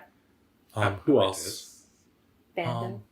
I like Vando's English dub a lot. It's man I was was- going hard in the booth. And any time like he would come up, I would like switch the audio track. It just was so ridiculous. I just want to hear this. No, I gotta switch it to English. I did. Paul did What? too. It was really funny. What kind of awful thing is this guy gonna say next? Paul did the same thing. He was like, He went hard in the booth, dude. Yeah. It was True shocksploitation Bro. was whatever Bando He was going to knew say. the assignment. He did. He understood the assignment. Yes, he He did. did. He straight up was like, I gotta be irredeemable. Oh my god. That's so funny. As a character, they didn't really do much with him, I felt. Like, he kind of was, to me, he felt like comic relief, like, Yeah. later on, mostly. Like, I'm like, why is... Ironically, right? Right, like, why is he still on this beach? Is this... You can't Right. find another place to go? Or, like, there's a scene where, like, he's picking up trash on the beach. And I'm just like, You now haven't you're seen- community service worker? Like, what are you doing? Just relying on Nana to come back and feed him. Right, information. right, Like, yeah, why yeah, don't you go everyone- do something? Wait, did you figure out why he was doing it though? No. Oh, okay. Paul was able to answer that one Why? for me because I was. It was to create a battleground where she couldn't throw anything at him. Oh, he did mention that. Yeah. He did mention that. Okay. No, I didn't notice that Yeah. either. That's That makes a lot So more subtle, sense. right? Yeah. Like It's super subtle. Paul caught it, and I was like, That's oh my cool. God. Yeah. dude, yeah. He, So he we're really, thinking- he really That's stuck funny to that. though. He But we're really thinking- stuck to that. He We're thinking did. it's meaningless. Like this is silly, and then Yeah. I was like, what the heck? And then all of a sudden, it's like, That's Oh, so wow. funny. yeah. Yeah, I would not have noticed that either. He did say that. Mhm. He did, yeah. I remember that. Damn. I'm trying to think of anybody else. Suddenly, like our little points are like, Right. oh, that's good thinking. Okay. All right. I see you. I mean, Still goofy. But I see you. I didn't think Lucy was bad either. Like Lucy. Or her Lucy, voice acting, yes. Niu is cringe in the I mean, classic anime moe way. like Chobits. Yes. Right. I've never seen Chobits, but I've seen the like image. I think that's clips. one of the cool things about this anime is like it harkens to that super moe like Chobits fruits basket like kind of stuff, and it was like now watch them kill everything, Yeah. right. which in its way is like a weird Very deconstruction or cute, like and then you know Does the- she have a deep voice in the dub or the sub? Mhm. Oh, okay. she switches I to love that oi voice. oi oi. Yeah. switch It it goes from like hello to hey. It's I smoked not. 30 cigarettes in my life. It's not as deep as the English one. Oh, So like, I actually do kind of like the English one a little more. Yeah. It's good. It's good. It's Yeah, really good. I like it. Lucy's voice Um, actor is fantastic. Yeah. She killed it. Yeah. That's so interesting to just like I don't know hear that. Mhm. Okay, but yeah, how did we get on that? We started with Kurama, and now we're. Oh, yeah, we start with Kurama because I Well, liked Kurama's English performance. We were talking Yes. about how that might have been a downside of the right. storytelling aspect Right. is that it was just really hard to separate the dialogue. Yeah. Right. Which dialogue is such a crucial part of storytelling. We literally our last episode we were talking about is How it's one of the good, best yeah. dialogues that Right. we've had in an Right. anime Mhm. that we've reviewed. This one was definitely like bottom. So, Yeah. so what I guess but at the end of the day we all three of us ended up liking it. So like what is it about it even though like that stuff was hard to swallow that makes it I think just being fascinated by the overall story that's being told, Mhm. right? You kind of just you the dialogue itself may not be very good, Sure. but like as you kind of pointed out earlier, it's like okay, I'm just gonna like not focus on that maybe as hard, Right. but just like take what I need out of it. Right. Or at least that's kind of how I approached it, Mhm. right? And then it's like again, the meat of what's here is good, Right. Like the overall story and everything. Mhm. Maybe some of these lines are cringe. Maybe some of this doesn't need to be here. Like, Sure. we're spending a little too much time XYZ here. Mhm. But at the end of the day, like there's good in there for us to take. Right, Yeah. right, right. Right. Okay. And you feel the same way, right? For me, I think it was the visual storytelling. Visual. It's the visual storytelling. Visual storytelling What was is it more, about the visual storytelling? which everyone remembers for the gore, Right. but is it not memorable? You know? Mhm. And then also they made a lot of choices in what they would choose the choppiness, you know, like cutting around and like randomly showing this and then suddenly going to the next thing. You're like, why was I staring at that? Like the clock. Right. Yeah. So I actually had a note here that I came across is the docile form, like watching her walk through the lab, begins with almost a very docile form. Like first, almost like as if it was in an embryo type, or not embryo, womb Right. type fixture, and then breaking out of it. But then like coming out full nakedness, and then even seeing her multiple times crouched to legs tucked in, very Right. vulnerable looking. Obviously not. Mhm. But No. Anything. there was a couple of images that I was like, I feel like almost any girl would relate to it. And one of them was leaving blood everywhere, which is a strong like puberty thing. Yep. And I was like, Carrie. It feels very Carrie. yes, it's like Mhm. we leave blood everywhere we go. Sorry, Mhm. you know, and like leaving bloody handprints, even if it's not your own. But it's Mhm. like you almost want to believe it's not your own. Like, Right. I didn't do that. Right. Like that's embarrassing. But that feeling of the shame of it too afterwards. Mm-hmm. Strong emotions again with visuals, and less about the dialogue telling you how they're feeling right now, Mm-hmm. and more of just kind of like that. Oh my goodness, I did that. Right. There are those who flourish in that, Mm-hmm. in their being identifying as who they are. Like Right. oh yeah, I'm a female. I'm gonna to put the blood everywhere. You guys know who I'm talking about. Did you watch Kill la Kill? No, All right. I was just curious. a lot of people have brought that one up. But We don't have to go into that, but I think it has a similar thematic. Yeah. Actually. Mm-hmm. But I think it was the visuals that said a lot. There's also those moments where as you're watching it, you're thinking you understand the story, and then it tells you that you're missing something. Right. One of my favorite moments of that was because I watched it a second time with Paul after I watched it with you guys. Mm-hmm. I was with the dog, Mm-hmm.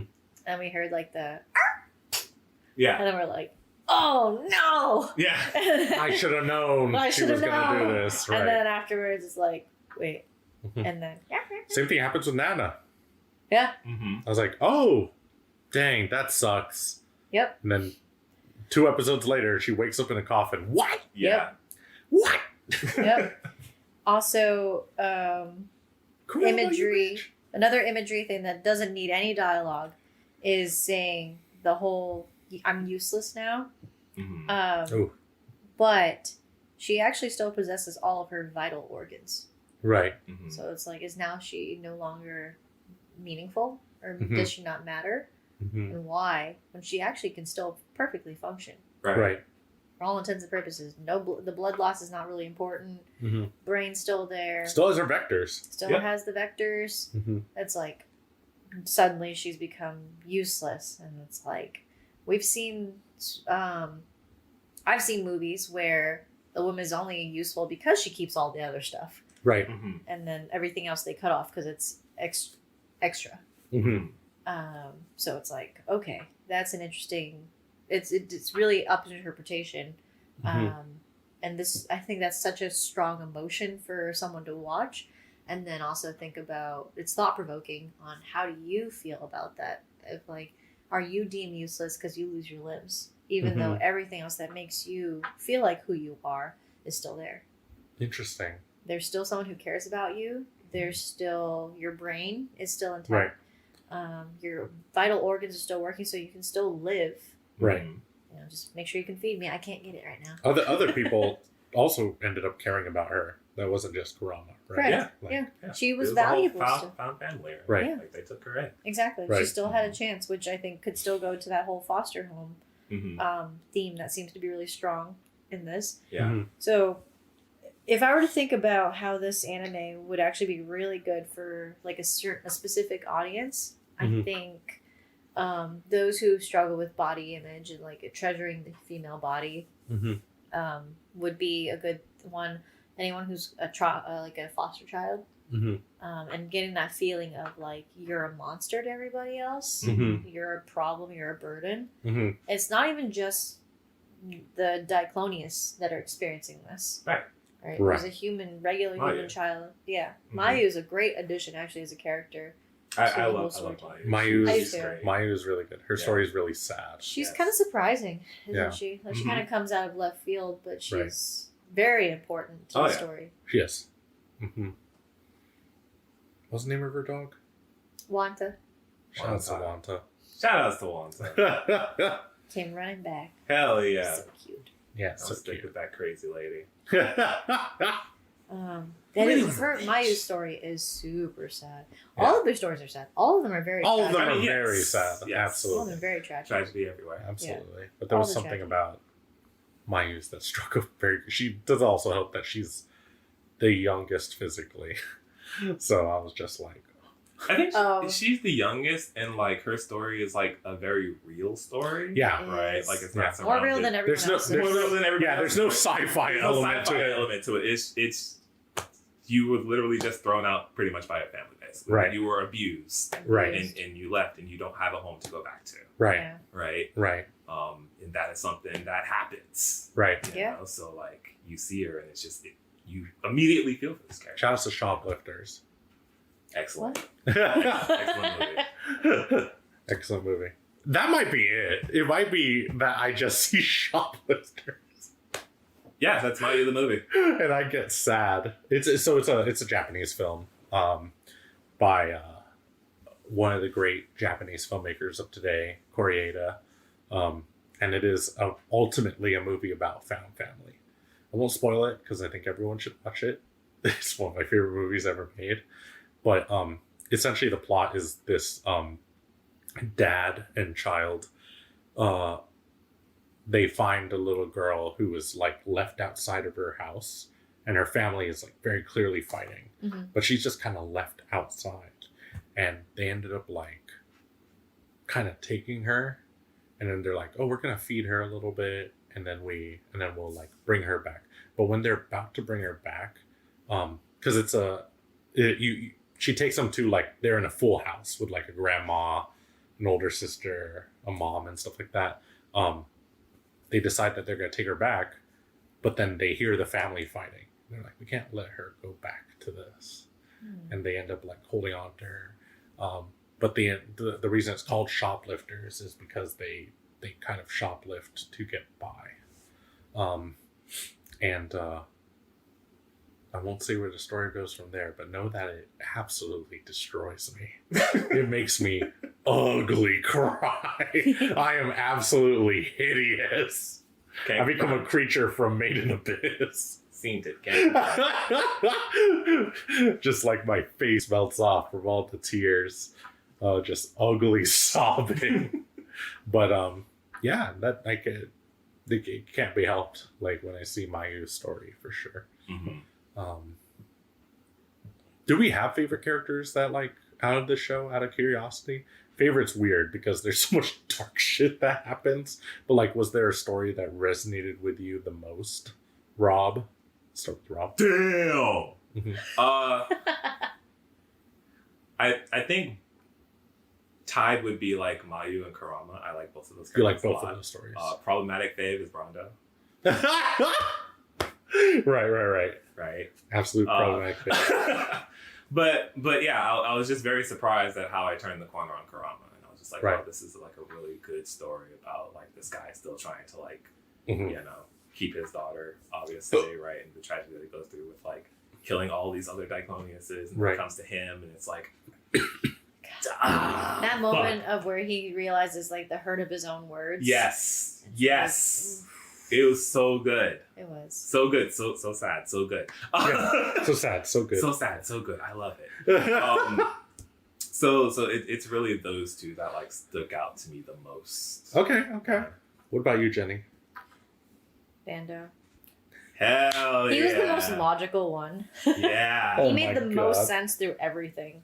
Oh my Every- god. Hell yeah. Not the straight man. Everything about I love the straight man. Like we're doing we actually just decided for Dragon Con we're gonna cosplay from Dungeon Meshi. Right. Like I do a group Yeah. cosplay. I'm Chill Chuck, man. Hell yeah. You're gonna be Chilchuck. I'm Yeah, 100% Chilchuck. yeah. Chilchuck is the straight man in that group.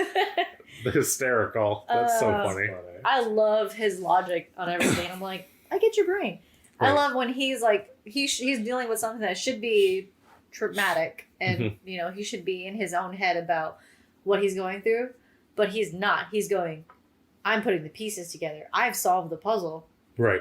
I'm going to be way ahead of y'all about where this is gonna go. Mm. And so he stays relevant, and he stays like he still is able to get put back together, and he's fine. Right. And a lot of things he says, it's like you can't deny that he's got a point. Yeah.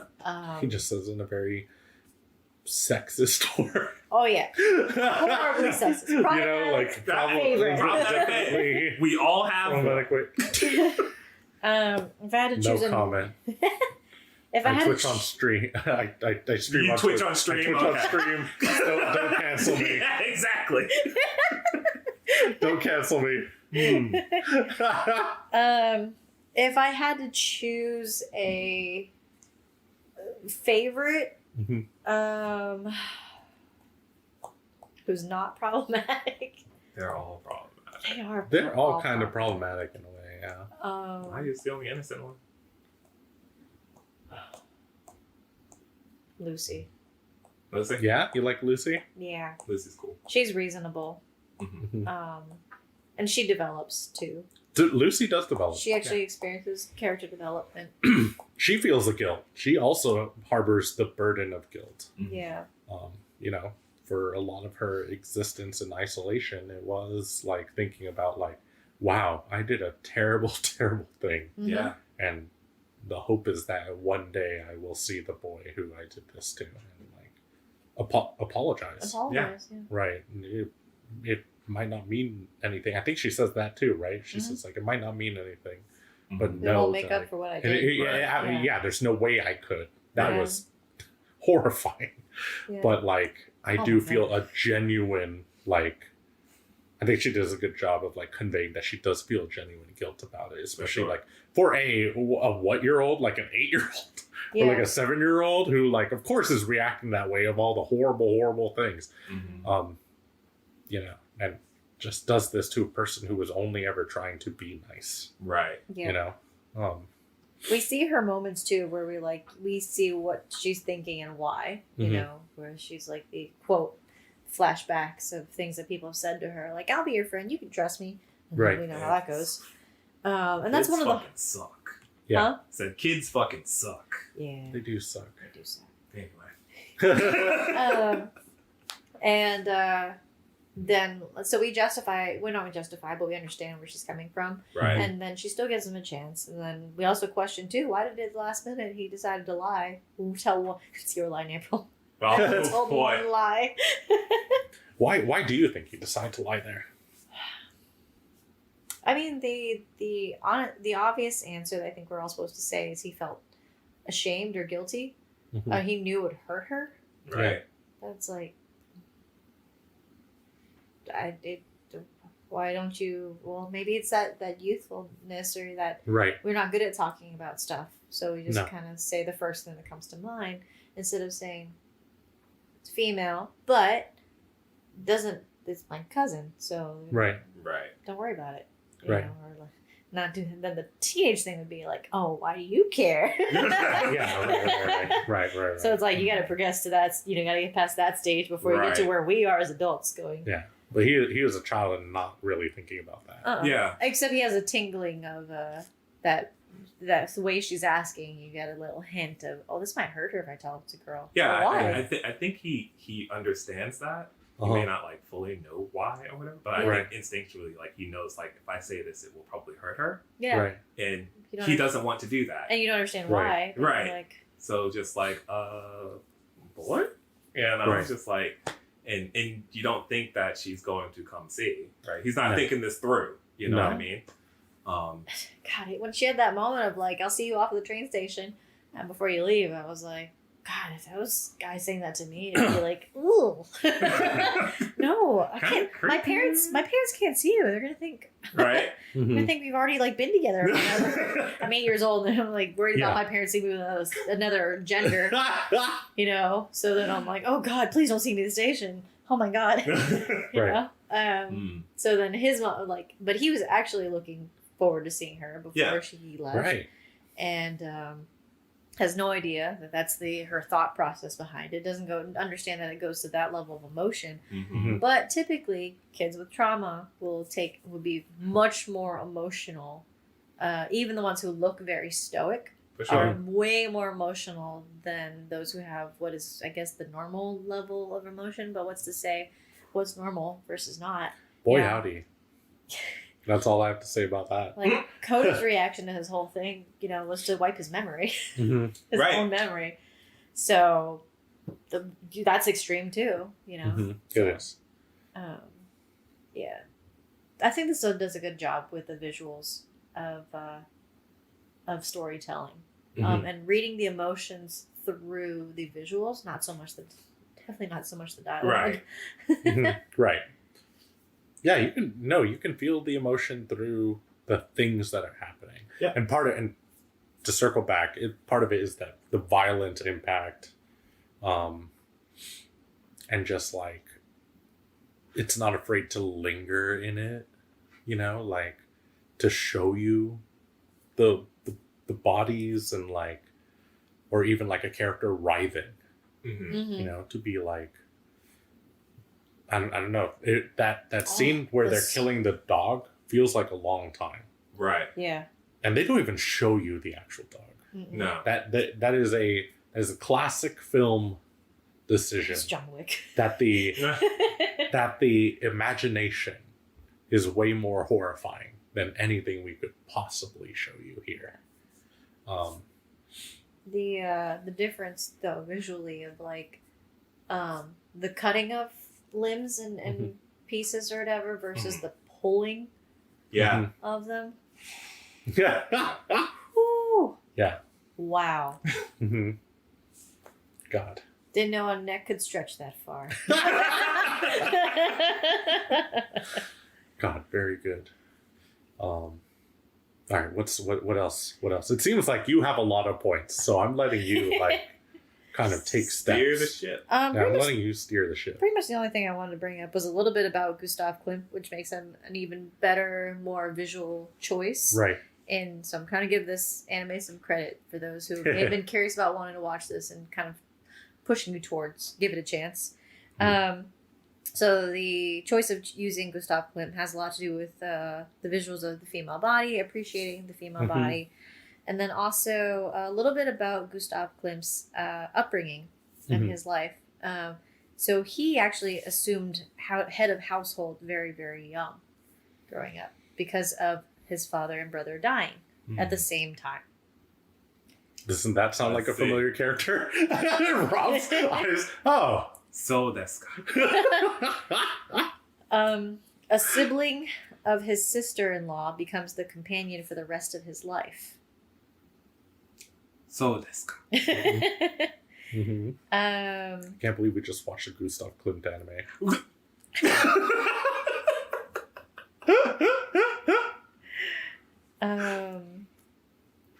Yeah, he is definitely all about polyamory, all Mhm. over with his affairs, relationships. Fathers 14 children. Oof. Not That's a lot, necessarily. Diclonius. I'm saying. And his companion for life, the sibling of his sister-in-law, was known for constantly competing with her sister. Oh. Interesting. Yeah, just like some of So those this really characters. is just like the perfect fit here. Yeah, Yeah. kind of wild. Yep. That's Very wild. art imitates life. Want to throw that Life little imitates tidbit. art. I want to throw in that tidbit because it felt like there had to be a lot of thought Yeah. behind the entire design because that's what they have to Absolutely. go off of. Not fantastic voice acting where it's at now, great dialogue writing where it's at now. Mhm. Visuals. Mhm. Visuals are what really sold anime, I think, especially during this time. Mhm. And music. Mhm. A lot of bangers. Right. And so, yeah, I think that's something to give appreciation for in the artistic choices of creating this anime. Absolutely. I definitely was very fascinated with the music. I didn't read, so there was an essay that I saw online, and I didn't read the full thing. But I'll definitely link it to you guys like after this is done. It's a full blown academic. If you guys want access to that, give us a little love on our Patreon. I can't put that behind the paywall. That's somebody else wrote that. Damn it, that's right. Next what I said. I'll write an academic essay and I'll do it. But yeah, I have it written here in an academic essay by Ezekiel Ferriol. He analyzes Lilium with the hypothesis that Lilium, both in its musical level and its visual presentation, fulfills all of the formal characteristics of both a lead, polyphonic music, which is also very funny that you mentioned the polyamory thing. Even the music is polyphonic. And an overture, the orchestral introduction to a piece. Moreover, it even subtly anticipates the ideological content of the series, which consists of a critical reading of gender roles and feminism in contemporary Japanese and global society. Huh. Chobits. It's a commentary on Chobits too. Right. The character design screams it. Right. And it was really interesting kind of like hopping into some pieces, and that's just from the intro of that like essay. Right. But it is like, I was like, that's really cool. Somebody in an academic format was like, this OP, it's gotta be a dissertation. Yeah. The title of it is This OP. I also like looked at let's see, because Elfen Lied was also originally, that is the title of a poem by Johann Wolfgang von Goethe. Goethe, who, if you remember what I was talking about, I think it was last episode I had mentioned this, Sturm und Drang. Right? He was the primary writer during that era. And so, like, for this title to be, like, just for the title and for the content to be so miserable, it's a very, like, Sturm und Drang, like, energy. And it's, you know, it's really cool how it just cycles back and how we draw inspiration from history or classic literature, you know, that there's so much fun into diving into that. And once again, you don't need to know these things, but there's something cool about like tracing it back to it. Yeah. I have written like, it describes the dance of elves, the Elfen Lied, as a dance of goblins and elves celebrating the moonlight at midnight, you know, and it's like, it's really interesting to hear it described as that, I guess, because like goblins are more monster like type. They're considered ugly. They're considered ugly, and I can't help but like, you know, the humans in our story are more like it has that thematic, right? The human monster thing, like the real monsters are humans. It's a very like Guillermo del Toro. If you've ever watched a Guillermo del Toro movie, it's a very like, the real monsters are the humans here, you know. But then there's always like the humans that are good, you know, and that can change things. That can change perception. Right. But ultimately, the ultimate villain is, you know, Never the these elves. like humans. I'm just kidding. It's never the elves. Never the Although I guess what's his name? Who's the head of the cult organization? He's Diclonius. Yes. Right. It actually turned out that all the ones behind the brains behind all the operations were Diclonius. Right. It's almost like, in a weird way, I questioned, did they turn themselves in Diclonius? Or did they? Yeah, there's a weird feeling of, because we had talked about this a little bit. The book wasn't done yet when this show finished. So I'm curious as to what the manga talks about. But you can't shake a feeling of like, well, they're the superior race and we're going to be... Well, or they wanted to be the Eve to the Diclonius, the women Diclonius's Adam, you know? Like, that's one of the things that... Gender roles. Right. Interesting. Oh, because the impregnation is through the male. Right. Clip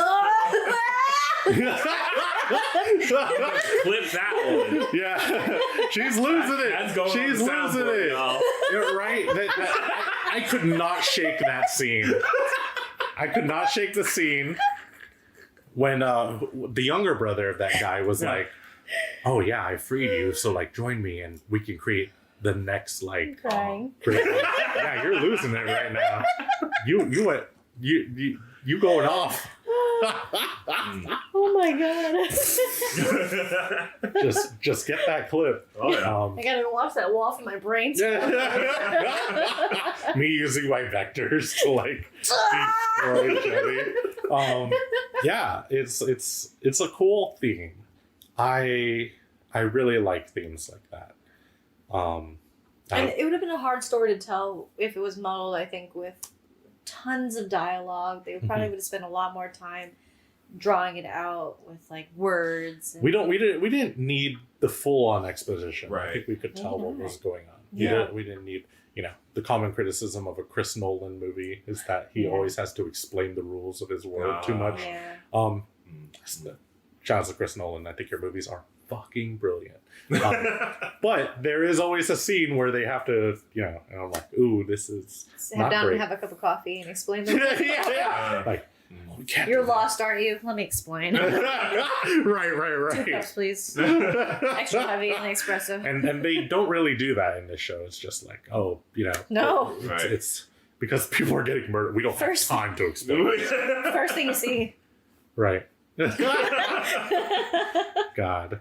I'm curious to see where the manga goes though. Like it is done. Yeah, it is done. In A nice short too. It's like 12 volumes. I think so. Yeah. Way less than 100 Girlfriends. Pretty short. There are definitely some differences with the anime, right? Right. I think the most notable being like Kurama's death in the anime, right? Is not. I believe it is not the same. It is not the same. I also heard the red handprints are more prominent in the I heard that too. book. It Yeah. makes sense to me because I said it's that visual too. Right. Like we leave our impression everywhere. Right. Right. So like Scent of a Woman, Mhm. same theme of like when she leaves you behind, you still have the smell of her clothes everywhere, the hair Mm-hmm. everywhere and stuff Mhm. like that. So yeah, I could absolutely, because it seemed like we never got the answer of the hand. on his back. No, you didn't. And Yeah. I'm like, was there a point to that? Yeah. Like, was it because you'd seen the hand do things? Right. You'd seen it open a door. Mm-hmm. Mhm. She's like, is it gonna just now to reach to her spine? Right. and I think there was intent to have like stuff like that, but I think the people who were adapting the anime didn't know what that point was. Maybe. Yeah, maybe. Hmm. Or they felt like it wasn't. They didn't need to spend the money on doing Right. whatever that part of the narrative. Right. Exactly. Or it's a sign, a message, and he goes Mhm. home and takes off his jacket. Mhm. It's like, Right. I hope you see this when you get home. I'm sorry, let me do my Lucy voice. I hope you see this. When you get home. Not my Lucy voice, please. Let's see what else. Can I sell that on the Patreon? Lucy ASMR. We can sell that.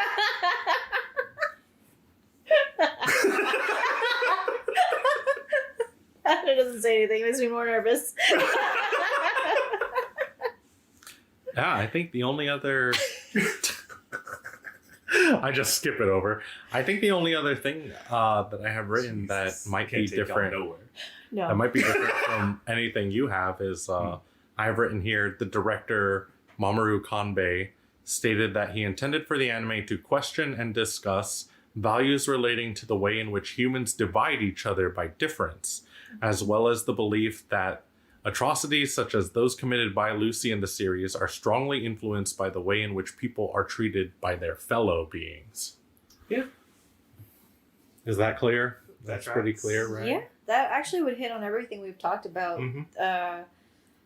Gender roles is a differences. Right. Race, Race. literally, is Yep. in here. Yep.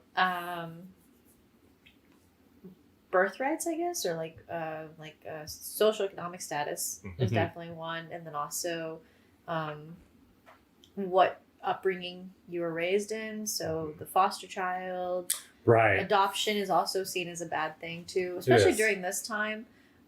Divorce was not a common thing. There No. was the 90s was famous for releasing all its movies about divorcees getting back together, Yeah. Yes, it was. It yes. was. and that was because the divorce rate was at the highest it's ever been. Shout out to Parent Trap. Parent Trap, Twister. Twister! Shout out to Okay. Twister. We're getting a sequel Sure. this year. Really? Yeah, Jurassic, Twisters. What the Jurassic Park. Yep. Oh, yeah, you're right. Yep. Independence Day. Right. So All bangers. yeah, All bangers. early 2000s, 90s were all about bringing divorcees back together. So if you grew up in a broken home, you Mhm. were automatically broken. Right. Mhm. Not that you had any value to you whatsoever. you're automatically a statistic that's going to be a Mhm. burden in society because you won't have a good job, you won't be able to sustain a good home, you're going to be a danger to everybody. You're going to develop some sort of alcoholism or something like that, or addiction to something. Mhm. Now I wonder what Brando's backstory was, or Bando's backstory was. That was something Time I to wish. read the manga and find out. I was gonna I say, guess so. that was something I wish I got the answer to, but Yeah. I'm assuming he probably has a background that's also something along those Or what lines. if Or the opposite.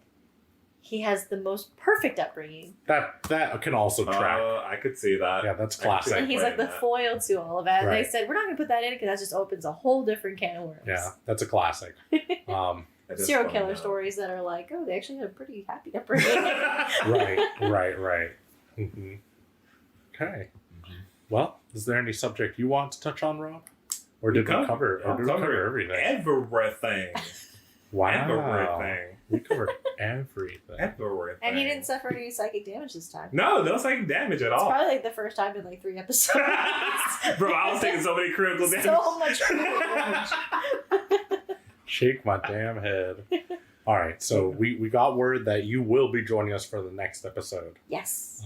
I actually already heard what Rob picked because of our little mini cast that we did last time. So I broke out in Alright. hives last time. But Rob can tell us what the next anime Yeah. is we're watching. All right, next anime. So this is one that I have not watched, and Same. I was pretty Okay. sure nobody has heard of it. Nobody on Earth has ever heard Nobody on Earth has heard of it. Dang. of it. I discovered it like 2 weeks ago. I didn't Another 2 know. weeks ago discovery? I didn't know it existed Right. until I saw a random thread that was like, "Hey, what are some like underrated anime that you guys love?" And Mhm. then someone made a post about this, and I was like, "Huh." And then I looked it up on like my anime list and it had an 8.4 rating, and I was like, "That's pretty good." Yeah, How did that's I really miss high. this? It came Right. out in 2021. Right. It is called Vivy, Fluorite Eyes Song? Song. Yeah, Fluorite Eyes Song. VIVY. B-I-V-Y. Fluorite Eyes Song. I saw a comment that was 3 words that said Hatsune Miku Terminator. Oh. And I was like, that's funny. That's up my alley. Yeah. Good sentence. Good sentence. Uh-huh. Short synopsis, I guess, is there is an AI robot that works at like an amusement park.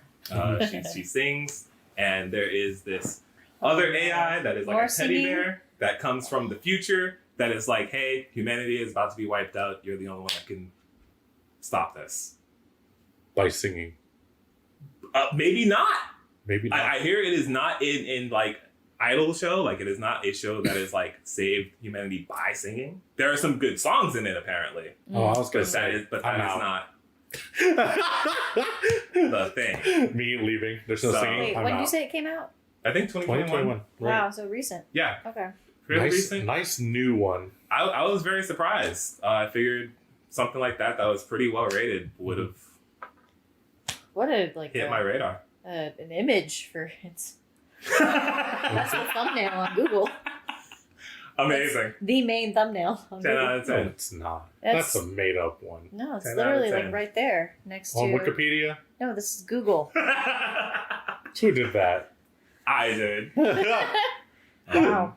But Oh yeah. yeah, its ratings are very high. Yeah. And I think with all this What if it's conversation us? about AI, this is we're in for one. Yeah, I think so. Another sci-fi banger from Rob. Maybe. I don't just know. decided you only like sci-fi anime. No Origami wasn't a sci-fi. That was also the Bluto. first thing I picked, though. Yeah, he steered the boat. Then I hard steered elsewhere. It's true. Pluto was Pluto's- definitely. Pluto's I actually sci-fi. was thinking it was kind of Black Mirror-ish, which Pluto Yeah. was kind of Black Mirror. I gotta fuck you guys up soon. I gotta pick something stupid. I'm feeding you guys too many bangers. Paranoid Agent wasn't a sci-fi, was it? No, it was postmodernist. It's like it's like modern. Postmodern. Mm. Did you pick Paranoid Agent? I You did. did. Also, Yeah. Summertime Rendering, which was kind of sci-fi-ish. That's kind of sci-fi. Mhm. Yeah, kinda. All right. We've seen Rob's trend here. Right. Oh, Yeah, you've I don't been think I feeding have too much one. bangers. You Oh. gotta throw some trash in my mouth. I'm picking trash next time. Oh. I got y'all. I'm still traumatized from origami. We're going back to the origami days. Oh no! Yeah, I didn't think it was that bad, but I'm going back. I think it's the worst one we've seen to date. Whoa, really? More than My Life as a Villainess? Facts. Forgot about that one. Or, I quoted or- that one. or Katoa or Kageki Shoujo? I was okay with parts of that one. Right. Okay. I But liked- My Life there as a was- Villainess, you really didn't. I didn't like anybody in that one. Right. Not a single character. Okay. Fair enough. The Lizzie X McGuire shit. Is My Life as a Villainess your worst one too, Rob? When we hit episode 30, we should do a rankings. I think we should. Yeah. Yeah. That would be very fun. That'd be really fun. That might be the worst one. Yeah. Though I don't hate. It's just there. Right. Do you have an? I've been asking this question in my head for like months. Do I have an anime I hate? Yeah, because you find something to love in everything, or like in everything. Just saying. Time to open up Google Sheets. Oh shoot! Alright, I don't think I was ready for that. I will find you one real quick. Anime I'm gonna that go. you I'm gonna hate. grab another drink. I'm curious though. Can I do that? Yeah, why not? Okay. Go do it. Then You we should still be able gotta do to our. before we do our goodbyes. Yeah, that's what I was thinking. Gives me time to. Rob, a little more. Sure. Asher, a little more. I should be good. I guess this is a short break. Short break. Break.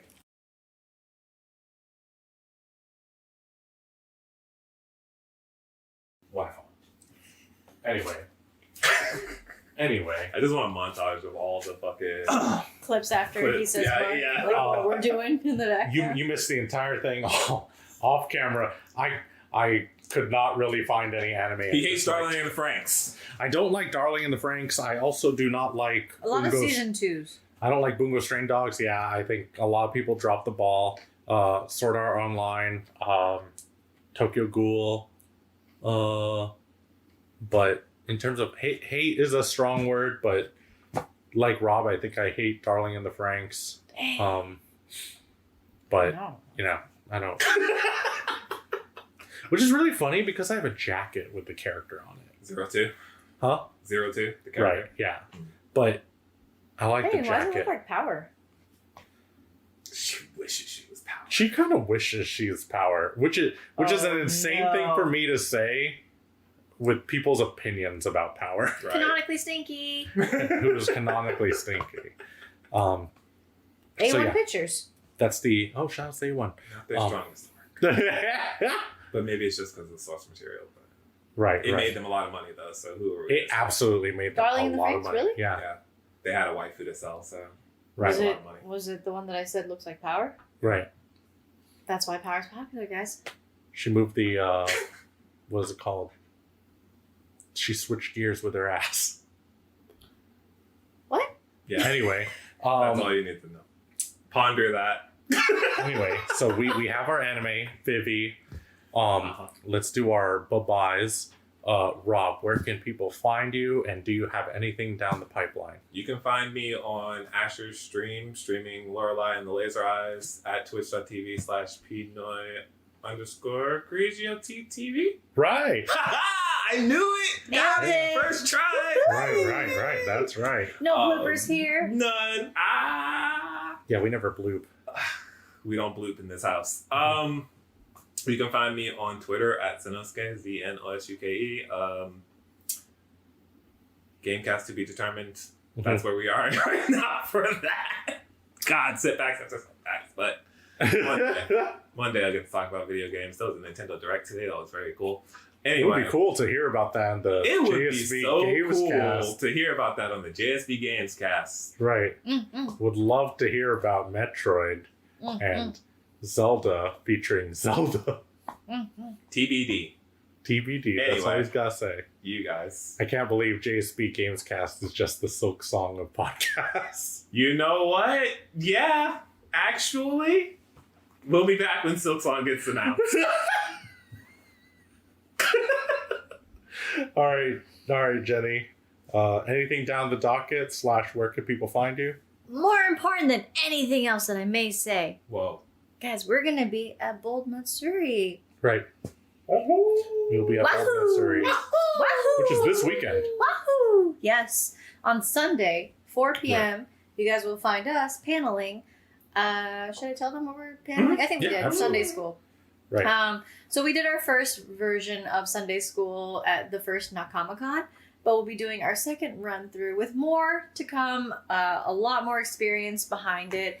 So there are swag bags, which we have hinted at before, but everyone will leave with something, whether that's more knowledge and a swag bag, Knowledge. maybe you leave with no knowledge, but you at least get a swag bag. But we'll definitely be there. And then following... Maybe you leave with less knowledge. Oh. Anyway. I mean, Coach have figured out how. And you can also find us the following weekend at AFO. So, Anime Fest Orlando. I will be there the whole weekend. I'm actually... You will be too. I will be too. Right. Heck yeah. Yeah. I'll actually be promoting my fitness cosplayers group. So, we also have a giveaway going there. It's Hallmat Body Improvement Club. So if you can imagine what we might be giving away, you're probably right. But yeah, we'll definitely be there. And I'll be featuring my cosplay of Sylvanas from World of Warcraft. Cool. Shouts to Sylvanas. For the whore! Some people would hate me for saying that. Yeah, me too for just saying that. Dang. Right. Anyway, then you can find me here. And that's it. No, In my lounge. here in Jenny's house, playing their drum set because now I'm obsessed with Girls Band Cry. God. This is your fault, Rob. I created a monster. A rhinoceros. Hey. Ha. You gotta see the clip. It's the Apparently. best. You can also find me streaming where Rob said Pinoy_Grigio TTV. Starting that Kingdom Hearts journey as before mentioned. I'm also playing Metal Gear Solid. I'm playing a lot of games right now. Metal Gear Solid, Lorelei and the Laser Eyes, Fatal Frame. There somewhere. It's in there somewhere, and F1 occasionally with Zach. So I'm playing a lot of games. It's hard to juggle, but I'll figure it out. And then of course we have the DVD Charity Clash, July 6th. If you follow us on social media, you've seen Jenny's profile, you've seen Rob's. Oh no, Rob's profile isn't up yet. No, I sent But you it will info be. for that. But it will be. Sneaky. And Pixel Hearts also got their profiles too, so we'll start seeing theirs. And that's pretty exciting. So very, very, very excited to play that game. Still haven't decided on a charity, but you guys should know it soon. I will be at Bold Mastery for that panel. That should be a rip-roaring good time. Am I missing anything else? Nope, that's it. I think it's time to go. Bye. Bye-bye. Bye. Bye-bye. Bye. Bye-bye. Bye-bye.